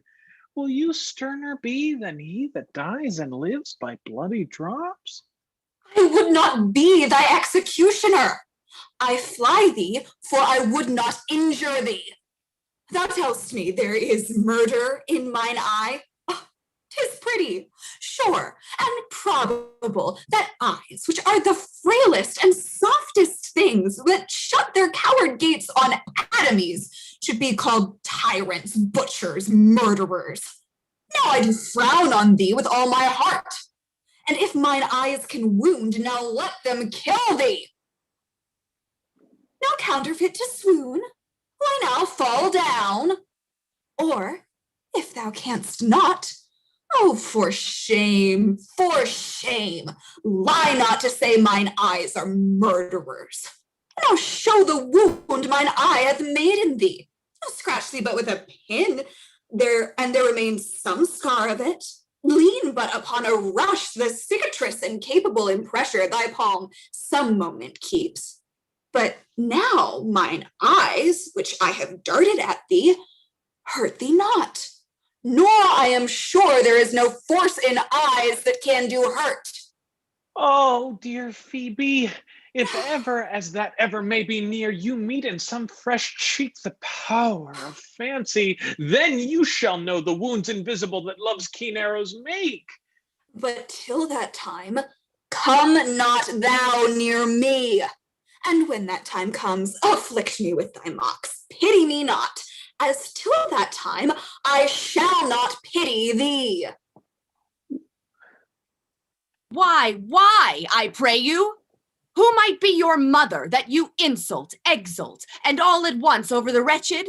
What, though you have no beauty, as by my faith I can see no more in you than without candle may go dark to bed, must you therefore be proud and pitiless?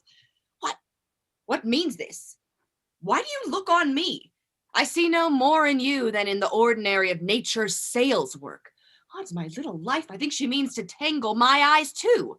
No, faith, proud mistress, hope not after it. 'Tis not your inky brows, your black silk hair, your bugle eyebrows, nor your cheek of cream that can entame my spirits to your worship. You foolish shepherd, wherefore do you follow her, like foggy south puffing with wind and rain? You are 1,000 times a properer man than she a woman. 'Tis fool such as you that makes the world full of ill-favored children. 'Tis not her glass, but you that flatters her, and out of you she sees herself more proper than any of her lineaments can show her. But mistress, know yourself. Down on your knees and thank heaven fasting for a good man's love. For I must tell you, friendly in your ear, sell when you can, you are not for all markets. Cry the man mercy, love him, take his offer. Foul is most foul, being foul to be a scoffer. So take her to thee, shepherd. Fare you well. Sweet youth, I pray you chide a year together. I'd rather hear you chide than this man woo. Why look you so upon me? I pray you do not fall in love with me, for I am falser than vows made in wine. Besides, I like you not. Will you go, sister? Shepherd, ply her hard. Come, sister, shepherdess, look on him better, and be not proud. Though all the world could see, none could be so abused in sight as he. Come to our flock.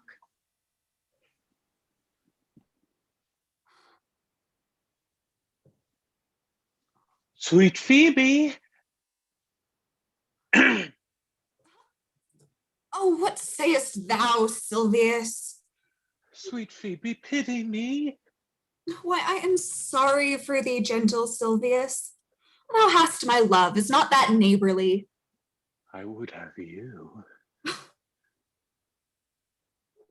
Knowest thou the youth that spoke to me erewhile?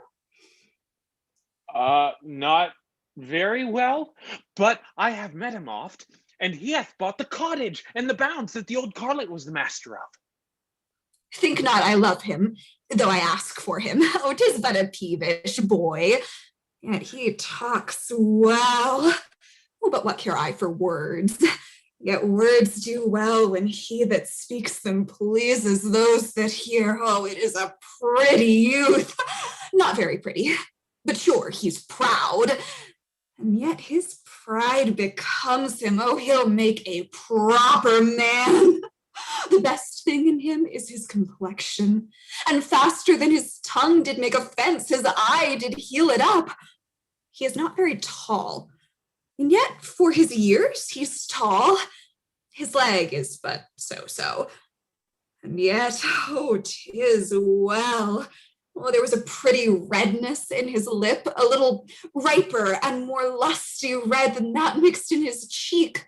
It was just the difference between the constant red and the mingled damask. Oh, there be some women, Silvia's, had they marked him in parcels as I did, would have gone near to fall in love with him. But for my part, I love him not, nor hate him not. And yet I have more cause to hate him than to love him. For what had he to do to chide at me? He said mine eyes were black and my hair black, and now I am remembered scorned at me. I marvel why I answered not again. But that's all one. Omittance is no quittance. I'll write him a very taunting letter, and thou shalt bear it. Oh, wilt thou, Silvius? Phoebe, with all my heart. I'll write it straight. Go with me, Silvius.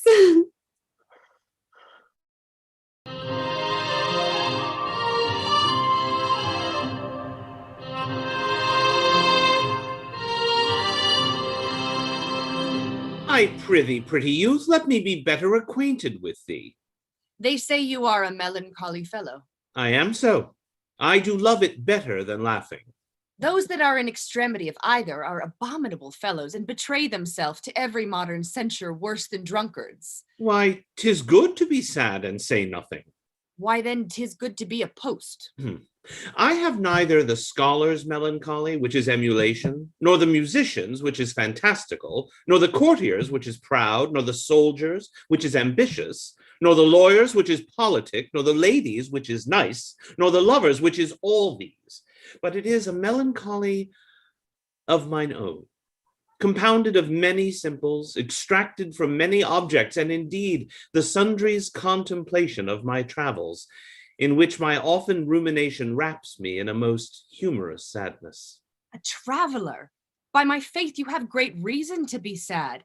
I fear you have sold your own lands to see other men's. Then to have seen much and to have nothing is to have rich eyes and poor hands. Yes, I have gained my experience.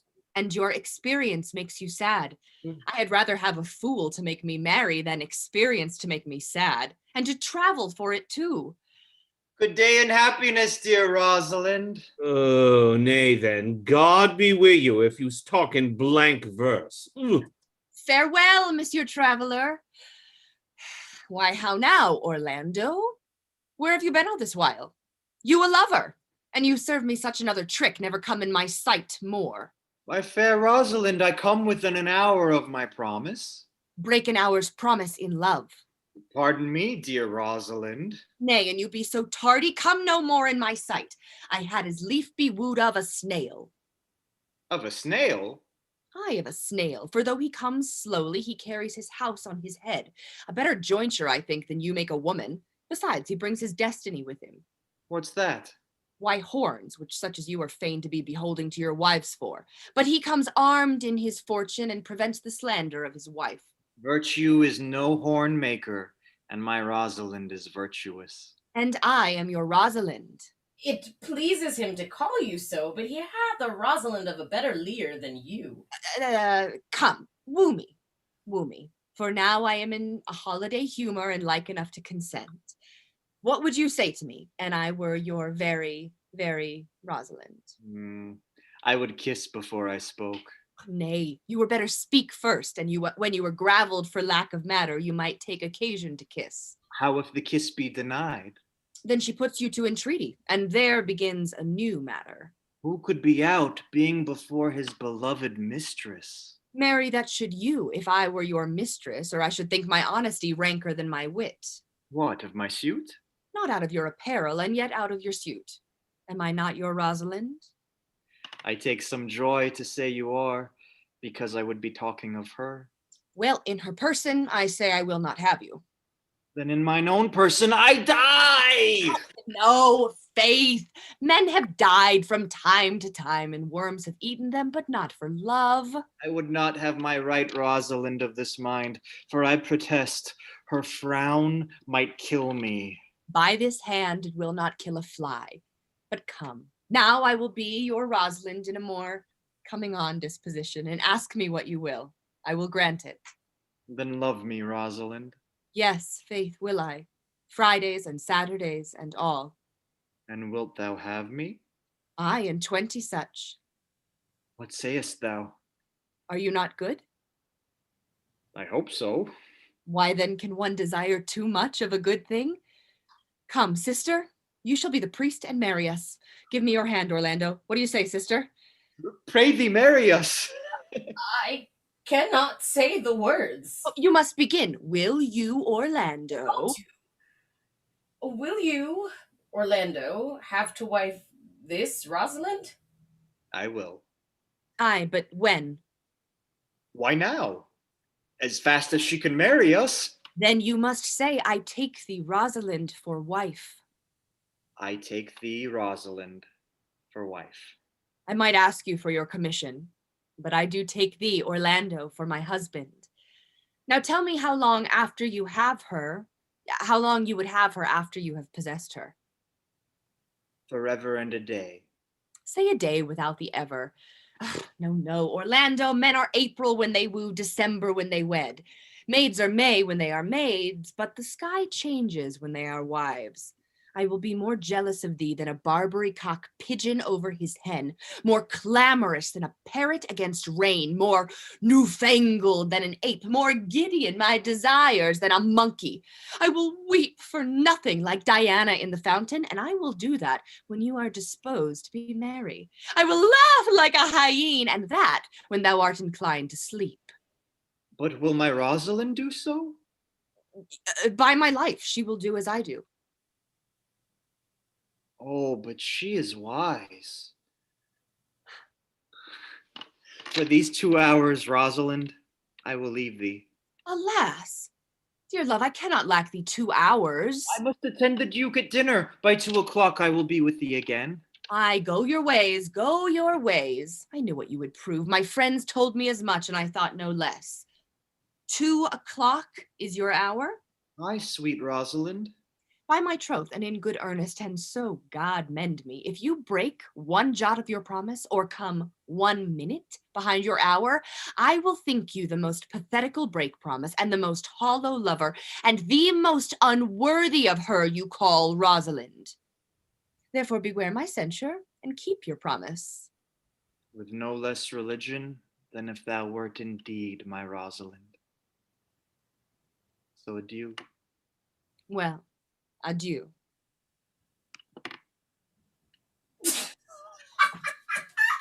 You have simply misused our sex in your love freight. We must have your doublet and hose plucked over your head and show the world what the bird hath done to her own nest. Oh, cuz, my pretty little cuz, that thou didst know how many fathom deep I am in love, but it cannot be sounded. My affection hath an unknown bottom, like the Bay of Portugal. Or rather bottomless, that as fast as you pour affection in, it runs out. I'll tell thee, Aliena, I cannot be out of sight of Orlando. I'll go find a shadow and sigh until he come. And I'll sleep.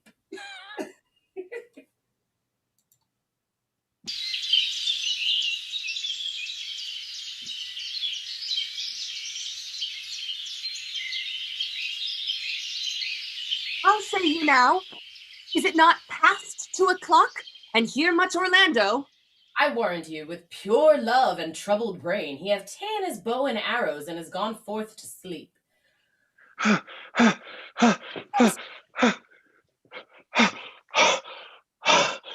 My errand is to you, fair youth.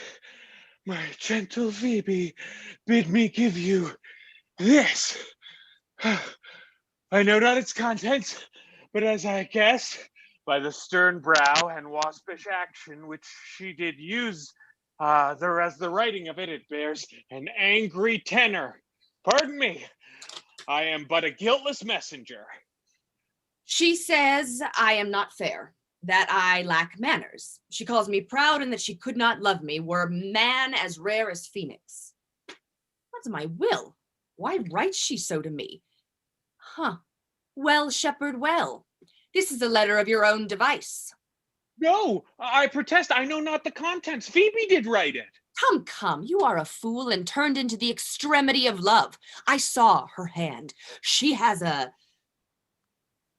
leathern hand, a freestone colored hand. I verily did think that her old gloves were on, but 'twas her hands. I say she never did invent this letter. This is a man's sure. And his hand. It is hers. Will you hear the letter? So please you, for I never heard it yet heard too much of Phoebe's cruelty. She Phoebes me. Mark how the tyrant writes. Art thou God to shepherd turned, that a maiden's heart hath burned? Can a woman rail thus? Call you this railing? Why, thy godhead laid apart, warrest thou with a woman's heart? Did you ever hear such railing? Whiles the eye of man did woo me, that could do no vengeance to me, meaning me a beast.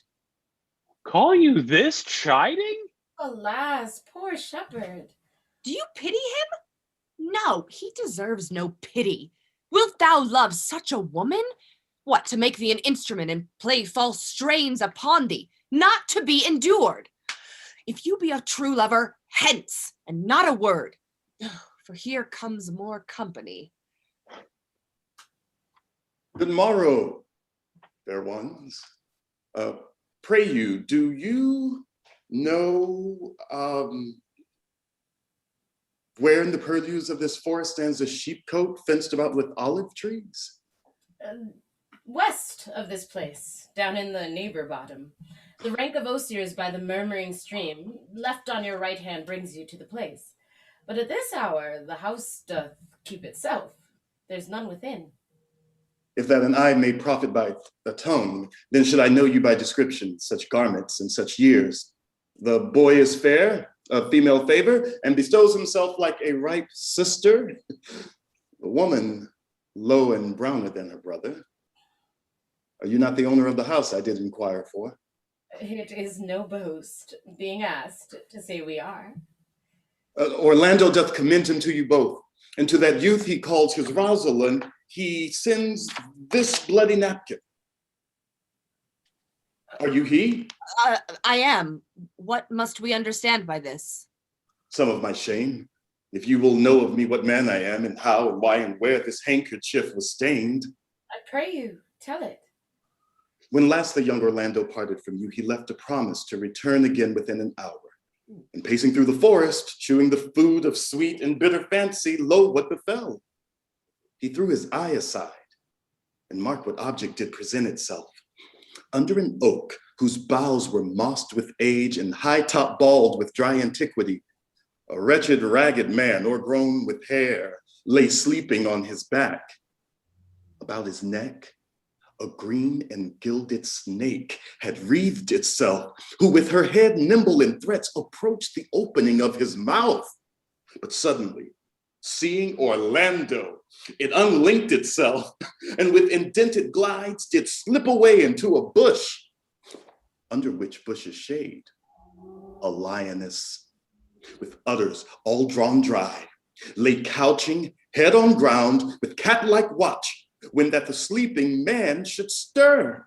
For 'tis the royal disposition of that beast to prey on nothing that seems as dead. This scene, Orlando did approach the man, and found it was his brother, his elder brother. Oh, I've heard him speak of that same brother, and he did render him the most unnatural that lived amongst men. And well he might so do, for well I know he was unnatural. But to Orlando, did he leave him there, food to the sucked and hungry lioness? Twice did he turn his back, and purposed so. But kindness, nobler ever than revenge, and nature stronger than his just occasion, made him give battle to the lion, who quickly fell before him, in which hurtling from miserable slumber I await. Are you his brother? Wast you he rescued? Was you that did so oft contrive to kill him? 'Twas I, but 'tis not I. I do not shame to tell you what I was, since my conversion so sweetly tastes, being the thing I am. But for the bloody napkin? By and by. In brief, he led me to the gentle Duke, who gave me fresh array and entertainment, committing me unto my brother's love, who led me instantly unto his cave, there stripped himself, and here, upon his arm, the lioness had torn some flesh away, which all this while had bled. And now he fainted, and cried, and fainting upon Rosalind. Brief, I recovered him, bound up his wound, and after some small space, being strong at heart, he sent me hither, stranger as I am, to tell this story, that you might excuse his broken promise, and to give this napkin dyed in his blood unto the shepherd youth that he in sport doth call his Rosalind. Why, how now, Ganymede, sweet Ganymede. Many will swoon when they do look on blood. There's more in it. Cousin, Ganymede. Hey, look, he recovers. I would I were at home. We'll lead you thither. I pray you, will you take him by the arm? Be of good cheer, youth. You a man. You lack a man's heart. I do so, I confess it. Sarah, a body would think this was well counterfeited. I pray you, tell your brother how well I counterfeited. I hope. This was not counterfeit. There is too great testimony in your complexion that it was a passion of earnest. Counterfeit, I assure you. Well, then take a good heart and counterfeit to be a man. So I do. But in faith, I should have been a woman by right. Come, you look paler and paler. Pray you draw homewards. Good sir, go with us?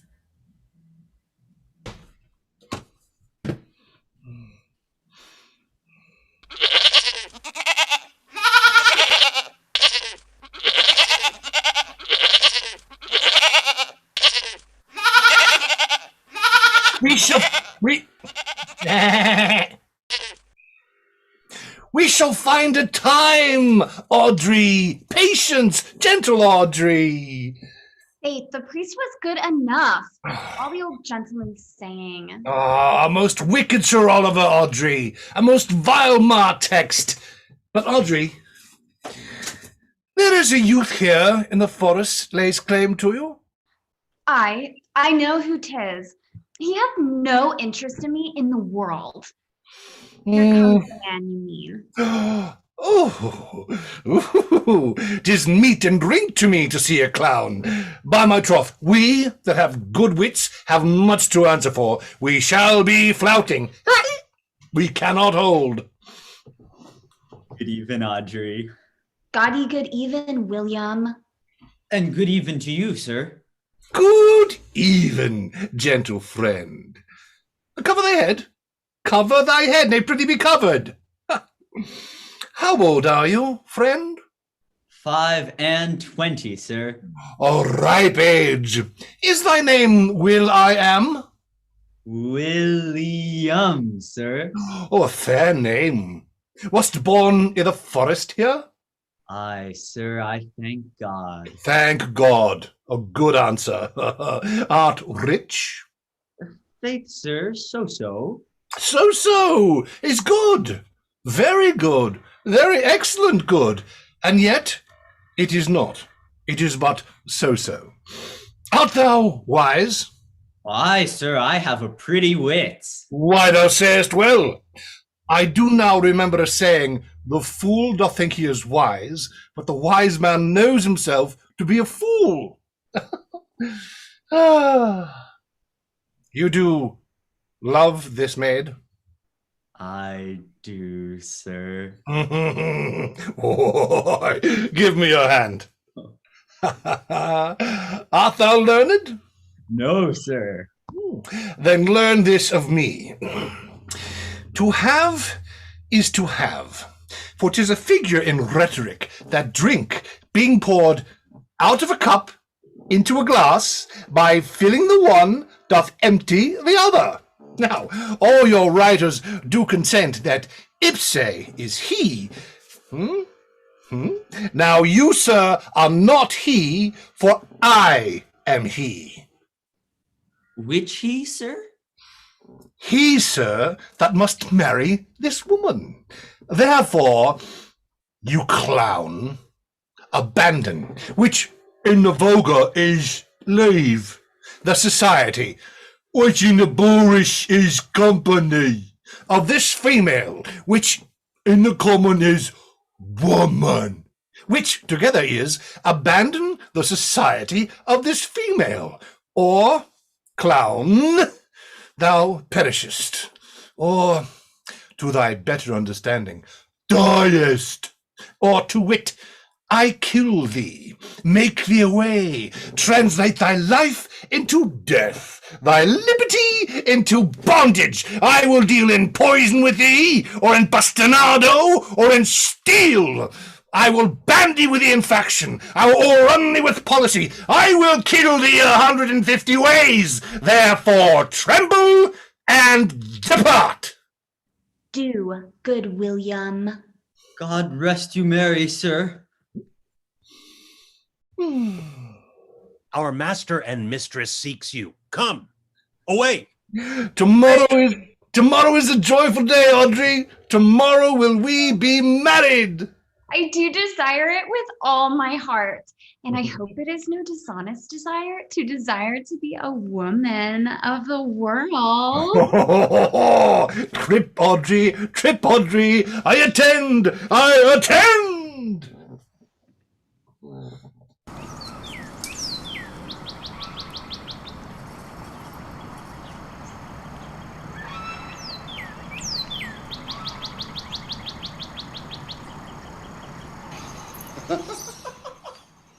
Is it possible that on so little acquaintance you should like her? That but seeing you should love her, and loving woo, and wooing she should grant? And will you will persever to enjoy her? Neither call the giddiness of it in question, the poverty of her, the small acquaintance, my sudden wooing, nor her sudden consenting. But say with me, I love Aliena. Say with her that she loves me. Consent with both that we may enjoy each other. It shall be to your good. For my father's house and all the revenue that was old Sir Roland's will I estate upon you, and here live and die a shepherd. You have my consent. Let your wedding be tomorrow. Thither will I invite the Duke and all his contented followers. Go you and prepare Aliena. For look you, here comes my Rosalind. God save you, brother. And you, fair sister. Oh, my dear Orlando, how it grieves me to see thee wear thy heart in a scarf. It is my arm. I thought thy heart had been wounded with the claws of a lion. Wounded it is, but with the eyes of a lady. Did your brother tell you how I counterfeited to swoon when he showed me your handkerchief? Aye, and greater wonders than that. Oh, I know where you are. Nay, 'tis true. There was never anything so sudden, but your brother and my sister no sooner met but they looked, no sooner looked but they loved, no sooner loved but they sighed, no sooner sighed but they asked one another the reason, no sooner knew the reason but they sought the remedy, and in these degrees have they made a pair of stairs to marriage which they will climb incontinent, or else be incontinent before marriage. They are in the very wrath of love, and they will together. Clubs cannot part them. They shall be married tomorrow, and I will bid the Duke to the nuptial. But oh, how bitter a thing it is to look into happiness through another man's eyes. By so much the more shall I tomorrow be at the height of heart heaviness. By how much I shall think my brother happy in having what he wishes for. Why then tomorrow I cannot serve your turn for Rosalind? I can live no longer by thinking. I will weary you no longer then with idle talking. Believe then, if you please, that I can do strange things. I have, since I was 3-year-old, conversed with a magician, most profound in his art, and yet not damnable. If you do love Rosalind so near the heart as your gesture cries it out, when your brother marries Aliena, shall you marry her. I know into what straits of fortune she is driven, and it is not impossible to me, if it appear not inconvenient to you, to set her before your eyes tomorrow, human as she is, and without any danger. Speakest thou in sober meanings? By my life I do, which I tender dearly. Therefore, put you in your best array. Bid your friends, for if you will be married tomorrow, you shall, and to Rosalind, if you will. Look, here comes a lover of mine and a lover of hers. Youth, you have done me much ungentleness to show the letter which I writ to you. Good shepherd, tell this youth what 'tis to love. It is to be all made of sighs and tears, and so am I for Phoebe. And I for Ganymede. And I for Rosalind. And I for no woman. It is to be all made of faith and service, and so am I for Phoebe. And I for Ganymede. And I for Rosalind. And I for no woman. It is to be all made of fantasy, all made of passion, and all made of wishes, all adoration, all duty and observance, all humbleness and patience and impatience, all purity, all trial and observance, and so am I for Phoebe. And so am I for Ganymede. So am I for Rosalind. And so am I for no woman. If this be so, why blame you me to love you? If this be so, why blame you me to love you? If this be so, why blame you me to love you? Who do you speak to? Why blame you me to love you? To her that is not here, nor doth not hear. Pray you no more of this. 'Tis like the howling of Irish wolves against the moon. I will help you if I can. I would love you if I could. Tomorrow meet me all together. I will marry you, if ever I marry woman, and I will be married tomorrow. I will satisfy you, if I ever satisfied man, and you shall be married tomorrow. I will content you, if what pleases you contents you, and you shall be married tomorrow. As you love Rosalind, meet. As you love Phoebe, meet. And as I love no woman, I'll meet. So fare you well. I have left you your commands. I'll not fail if I live. Nor I. Nor I.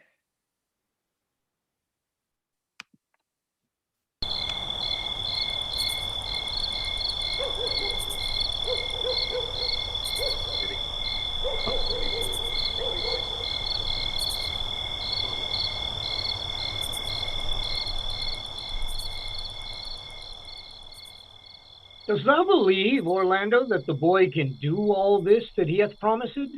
I sometimes do believe, and sometimes do not. As those that fear they hope, and know they fear. Patience once more whiles our compact is urged. You say if I bring in your Rosalind, you'll bestow her upon Orlando here? That would I, had I kingdoms to give with her. And you say you will have her when I bring her? That would I, were I of all kingdoms king. You say you'll marry me, if I be willing? That will I, should I die the hour after. But if you do refuse me, you'll give yourself to this most faithful shepherd? So is the bargain. You say that you'll have Phoebe if she will? Though to have her in death were both one thing. I have promised to make all this matter even. Keep you your word, O Duke, to give your daughter. You yours, Orlando, to receive his daughter.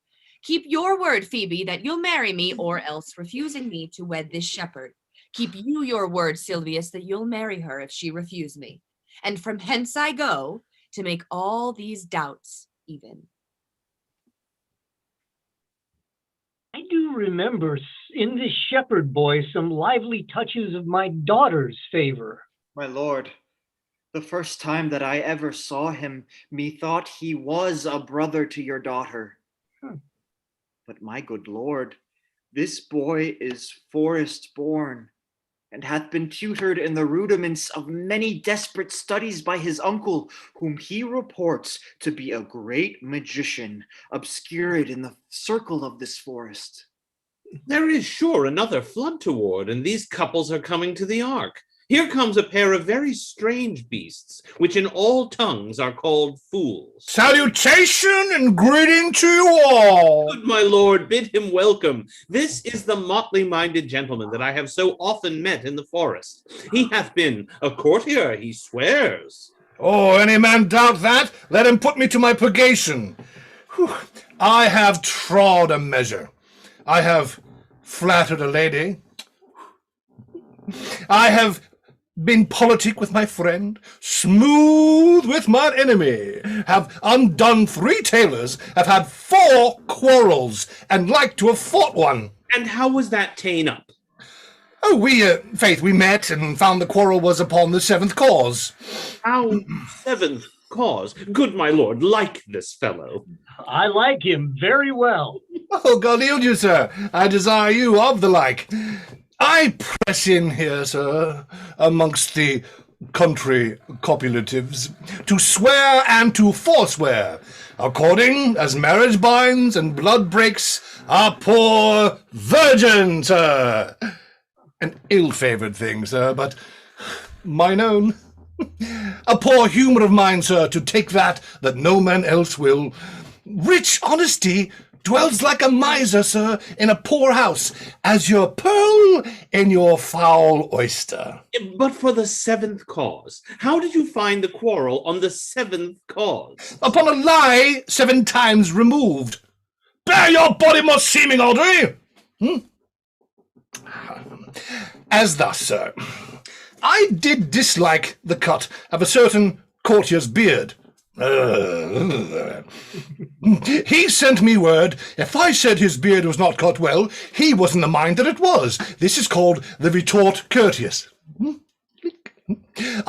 Now, I sent him word again, it was not well cut. He would send me word, he cut it to please himself. This is called the quip modest. Aha! If again, it was not well cut. He disabled my judgment. This is called the reply churlish. If again it was not well cut, he would answer, I spake not true. This is called the reproof valiant. If again it was not well cut, he would say, I lied. This is called the counter-check quarrelsome. Oh, ow, ow. And so, to the lie circumstantial, and the lie direct. And how oft did you say his beard was not well cut? I durst go no further than the lie circumstantial, and he durst not give me the lie direct, and so we measured sword and parted. Can you nominate in order now the degrees of the lie? Oh, sir, we quarrel in point, by the book. As you have books for good manners, I will name you the degrees. The first, the reply courteous. Flick. The second, the quip modest. Aha! The third, the reproof valiant. The fourth, the reply churlish. The fifth, the counter-check quarrelsome. Ow, stop it! Ow, ooh. And the sixth, the lie with circumstance. And finally, the seventh, the lie direct. Now, all these you may avoid, but the lie direct. And you may avoid that too with an if. Your if is the only peacemaker. Much virtue in it. Is not this a rare fellow, my lord? He's as good at anything, and yet a fool. He uses his folly like a stalking horse, and under the presentation of that, he shoots his wit.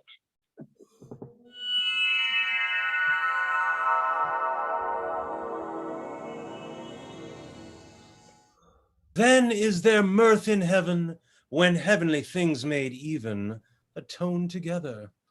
Good Duke, receive thy daughter. Hymen from heaven brought her. Yea, brought her hither that thou mightst join her hand with his whose heart within his bosom is. To you I give myself, for I am yours. To you I give myself, for I am yours. There be truth in sight, you are my daughter. There be truth in sight, you are my Rosalind. If sight and shape be true, why then, my love, adieu. I'll have no father if you be not he. I'll have no husband if you be not he, nor ne'er wed woman if you be not she. Peace, ho, I bar confusion. 'Tis I must make conclusion of these most strange events. Here's 8 that must take hands to join in Hymen's bands, if truth holds true contents.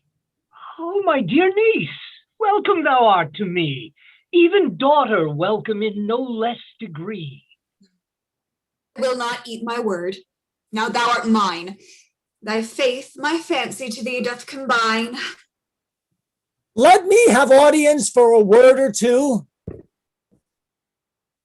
I am the second son of old Sir Roland that brings these tidings to this fair assembly. Duke Frederick, hearing how that every day men of great worth resorted to this forest, addressed a mighty power which were on foot and in his own conduct purposely to take his brother here and put him to the sword. And to the skirts of this wild wood he came, where, meeting with an old religious man, after some question with him, was converted, both from his enterprise and from the world, his crown bequeathing to his banished brother, and all their lands restored to them again that were with him exiled. This to be true, I do engage my life. Welcome, young man.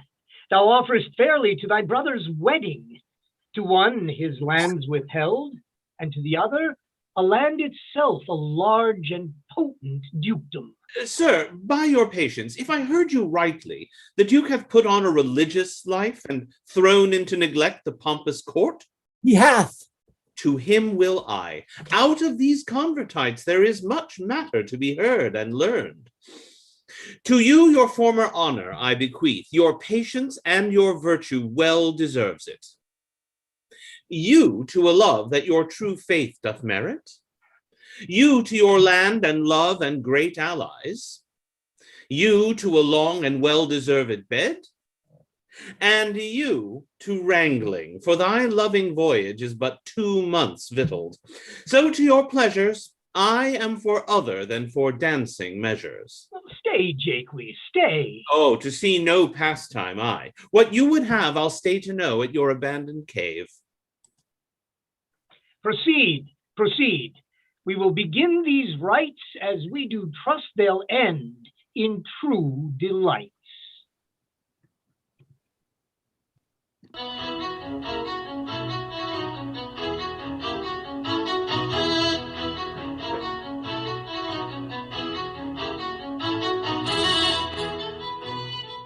It is not the fashion to see the lady the epilogue, but it is no more unhandsome than to see the lord the prologue. If it be true that good wine needs no bush, 'tis true that a good play needs no epilogue. Yet to good wine they do use good bushes, and good plays prove the better by the help of good epilogues. What a case I am in then, that I am neither a good epilogue nor can insinuate with you in the behalf of a good play. I am not furnished like a beggar, therefore to beg will not become me. My way is to conjure you, and I'll begin with the women. I charge you, O women, for the love you bear to men, to like as much of this play as please you. And I charge you, O men, for the love you bear to women, as I perceive by your simpering none of you hates them, that between you and the women the play may please. If I were a woman, I would kiss as many of you as had beards that pleased me, complexions that liked me, and breaths that I defied not. And, I am sure, as many as have good beards, or good faces, or sweet breaths will, for my kind offer, when I make curtsy, bid me farewell.